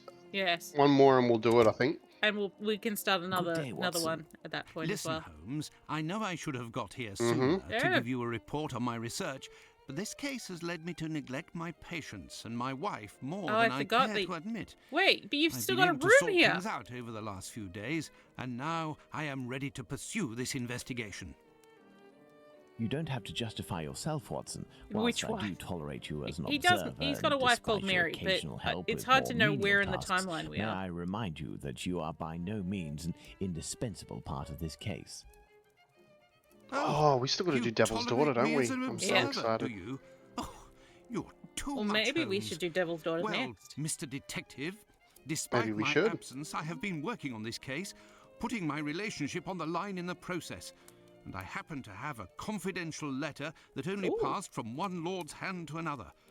What it contains is extremely serious and concerns Dr. Tumblety and his collection of uteri. Oh no, his envelopes. All right, I will read this letter out and then we'll finish up. Me lord. Sweet. Be hereby assured of me entire collaboration in the affair, to which I much to reply. No one will be able to cast opprobrium on our institution or ourselves. Our eminent colleagues support our policies. I've went with this voice just because of the word my lord. And they won't cooperate with the police as long as they have higher interests that we serve menaced. As you mentioned, we must be having to explain the uncultured masses of exigentries of medical research. Mustard. A general crisis of confidence will result in the inevitable amalgamation that this press would hasten to create between this and this hideous murders committed in the East End. To this end, I tactfully invoke the rumor that you mentioned in your letter when I met with my colleagues. It seems to have grounds, and there are specifics that I was able to obtain. 18 months thence, an American doctor in London did in fact contact certain hospitals. His approach was aimed in getting stocks of feminine genitalia, particularly uteri. He was motivated initially by the finalization of his research and its publication. The doctor in question wanted to include a uterus specimen freshly conserved in formalin in each of his research dissertations sent to each of the colleagues involved. A large quantity was thus necessary, and the doctor proposed to buy each of the uteri for £20 each. The hospital directors did not pay heed to these demands, of that I've been assured. Between you and me, my lord, who knows what strange consequences would have followed for these demands of American doctor. The rumors of these unusual commissions made tour of the hospitals in question at the time and spread to others since. Simple day labourers employed in our organisations considered that the gain of £20 would justify a theft, perhaps worse. Have you ever collected uteri like Pokemon cards? No. The identity of the doctor was you get unknown the to me. hollow foil one. Oh no. It's a shiny one. It's a shiny uteri. But based upon the recall of my colleagues, the man had most impressive references. After a bit of research that I did, I didn't find the existence of any publication with the eventual correlation of this or the other side of the Atlantic. The man left London shortly after his pitch, it would seem. He did not. I cannot help to think that someone he has returned to London and has found someone who might furnish him with what he's looking for. Excellent. This American could turn out to be of great use to use. That's right. And that's not all. I did some research and finally found an illness that affects the genitalia and can, in certain cases, cause facial symptoms resembling the mutilations seen on the last victim. It is called, would you believe? Syphilis. Syphilis and the emaciation that can be seen in affected children. I have known that for days, Watson. Really? You're not a very Listen, good doctor. now you're already here, Watson. We may as well continue the investigation. Do you remember the map on which we established the area in which our killer lives? I think we should continue our study. But not today. Today we save our Not game. today. And with any luck, we will be finishing this off this time next week. And starting Le Devil's Daughter. Yes. The daughter of the devil. Is Devil's Daughter in the New or Old Testament? New Testament. So it's the start of the New Testament. So the Sherlock we saw in the Awakened remake, it's an older version of him, I believe. Oh, interesting. what's it called? Oh yeah, I think I told you that I have some. I bought 2 of those Agatha Christie ones, the first cases. Yes, the So Poirot ones. yes. So once we finished all that Sherlock, we can move on to Poirot. Because we've also got Crime and Punishments Yeah, and the Testament of Sherlock Holmes, which is the Old Testament. yeah, and what's that called? Don't we also have first? What's it called? Chapter 1. Chapter 1, yes. Chapter 1's my favorite. Hang on. Okay. And of course, we have Sherlock Holmes and the Hounds of the Baskervilles. Do we really have to do that one, though? Come Really? on. Fine. Yeah, so Crime and Punishment and the Testament of Sherlock Holmes and Nemesis, which is Oh, also we haven't done Nemesis yet. We haven't no, done Lupin yet. yeah, Far no. out. Well, Dave, did you your overtime has been resolved for a while at least? For a while at least, yes. Yes, yes. Let me just have a quick squiz to see if there's anyone we know on the Twitch. Probably not. We're usually the last. I don't know that person. I just want the following. Nope. So we're going now. Goodbye, everybody. Oh, you just found out there's a DS port of the Bye-bye. Mystery of the Mummy. Wow. Sorry, That's what? there's a Nintendo DS port of Mystery of the Mummy. I Well, can I only know what imagine I'm going to that's be it's. checking out. I was about to be like, it's probably going to be even more broken than what it is. Um. Oh, the fun and the games. It's kind of like I don't have it, but I think there's a PlayStation port of not a port. There's a third Detective Barbie game and it's only on the PlayStation. But I can't imagine it being as Oh, dear. amazing as the 2 other Detective Barbie games that allows you to pick, 10,000 unique names. But still, maybe that can be on our mysteries. Although, what's it called? You know what I saw the other day, because you the Steam Deck and all that, I was like, oh, what shall I install? And one of the things that it popped up that says runs great on the Steam Deck was Darkness Within 2. And I was like, oh, What? I yeah. don't believe that for a second. It popped up in that section. I don't know what to tell you. Why is it work? Why does it work great on the Steam Deck but not a fucking PC then? I don't know. Nah. I got it They're, working. they're, So we already know I'm playing it when we do get to it. We do, however, need to get oh the yeah. we need to get the footage of the first game from you so we can upload it. What's that called? Oh yeah, I've got that. I actually have that. Yeah, Darkness Within. So that was In Pursuit of Loth Nolda, which was the game that doesn't so technically Lamp Crimes. yeah, it's what's that called? Wait, let me have it here. Darkness Within. I don't have it installed at the moment. The Dark Lineage. But the first game is called In Pursuit of Loth Nolda, where basically you play as a detective that what's that called? He's lost. Well, he's losing his marbles overall. But what's that called? He's trying to hunt down a killer, but also he's like the Loth Nolda himself, who's a killer apparently.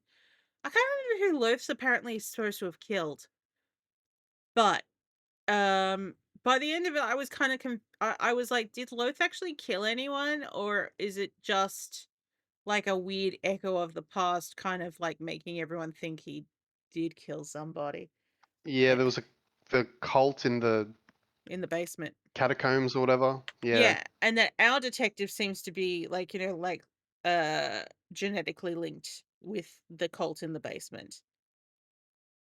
And that's why, like, so I was kind of like, are we trying And to to Loth, find actually, we figured out. Yeah, well, that's I was kind of remember I was convinced that technically that the detective and Loth Nolan just loved each other and they just couldn't be with each other for some reason. I'm still convinced that that's happening, but this is where It's happening. That's canon. This is where the notorious part for us was that we went into like Lothnolder's house, and because they were trying to go for atmospheric lighting, they put they put a floor lamp in the middle of a staircase, not plugged into anything, just in the middle of the staircase. Angered me to no end. So yeah, we need to get back onto that at some point. Anyway, we're gonna go because it's nearly 10:30. Gosh, we have been going for 3.5 hours, mate. That's a long time for you and me. That's good. It's a good sesh. It's a good sesh. It's a good sesh. So we'll be back next week to finally finish off this one and Jack the Ripper, and then move on to the Devil's Daughter. And yeah, you're gonna make a game of wrongly used lamps, and me. Like, it's kind of like yes, Dave's got a thing with light fixtures. Me, if you have a lamp that doesn't look like it's plugged in, we're gonna have a problem. Oh, that's that. Yeah, no, I don't like that either. I was like, it's not plugged into anything. It doesn't have any cables, and yet it turns on in the middle of the staircase. Occupational health and safety and impossible. I mean, I suppose you could say that it's like a rechargeable battery, but based on the time period that this was set in, no. Nah. Anyway. Absolutely not. Good night, everybody, or good morning. Whatever Good time it night, is. good morning, good noon. Noot, noot.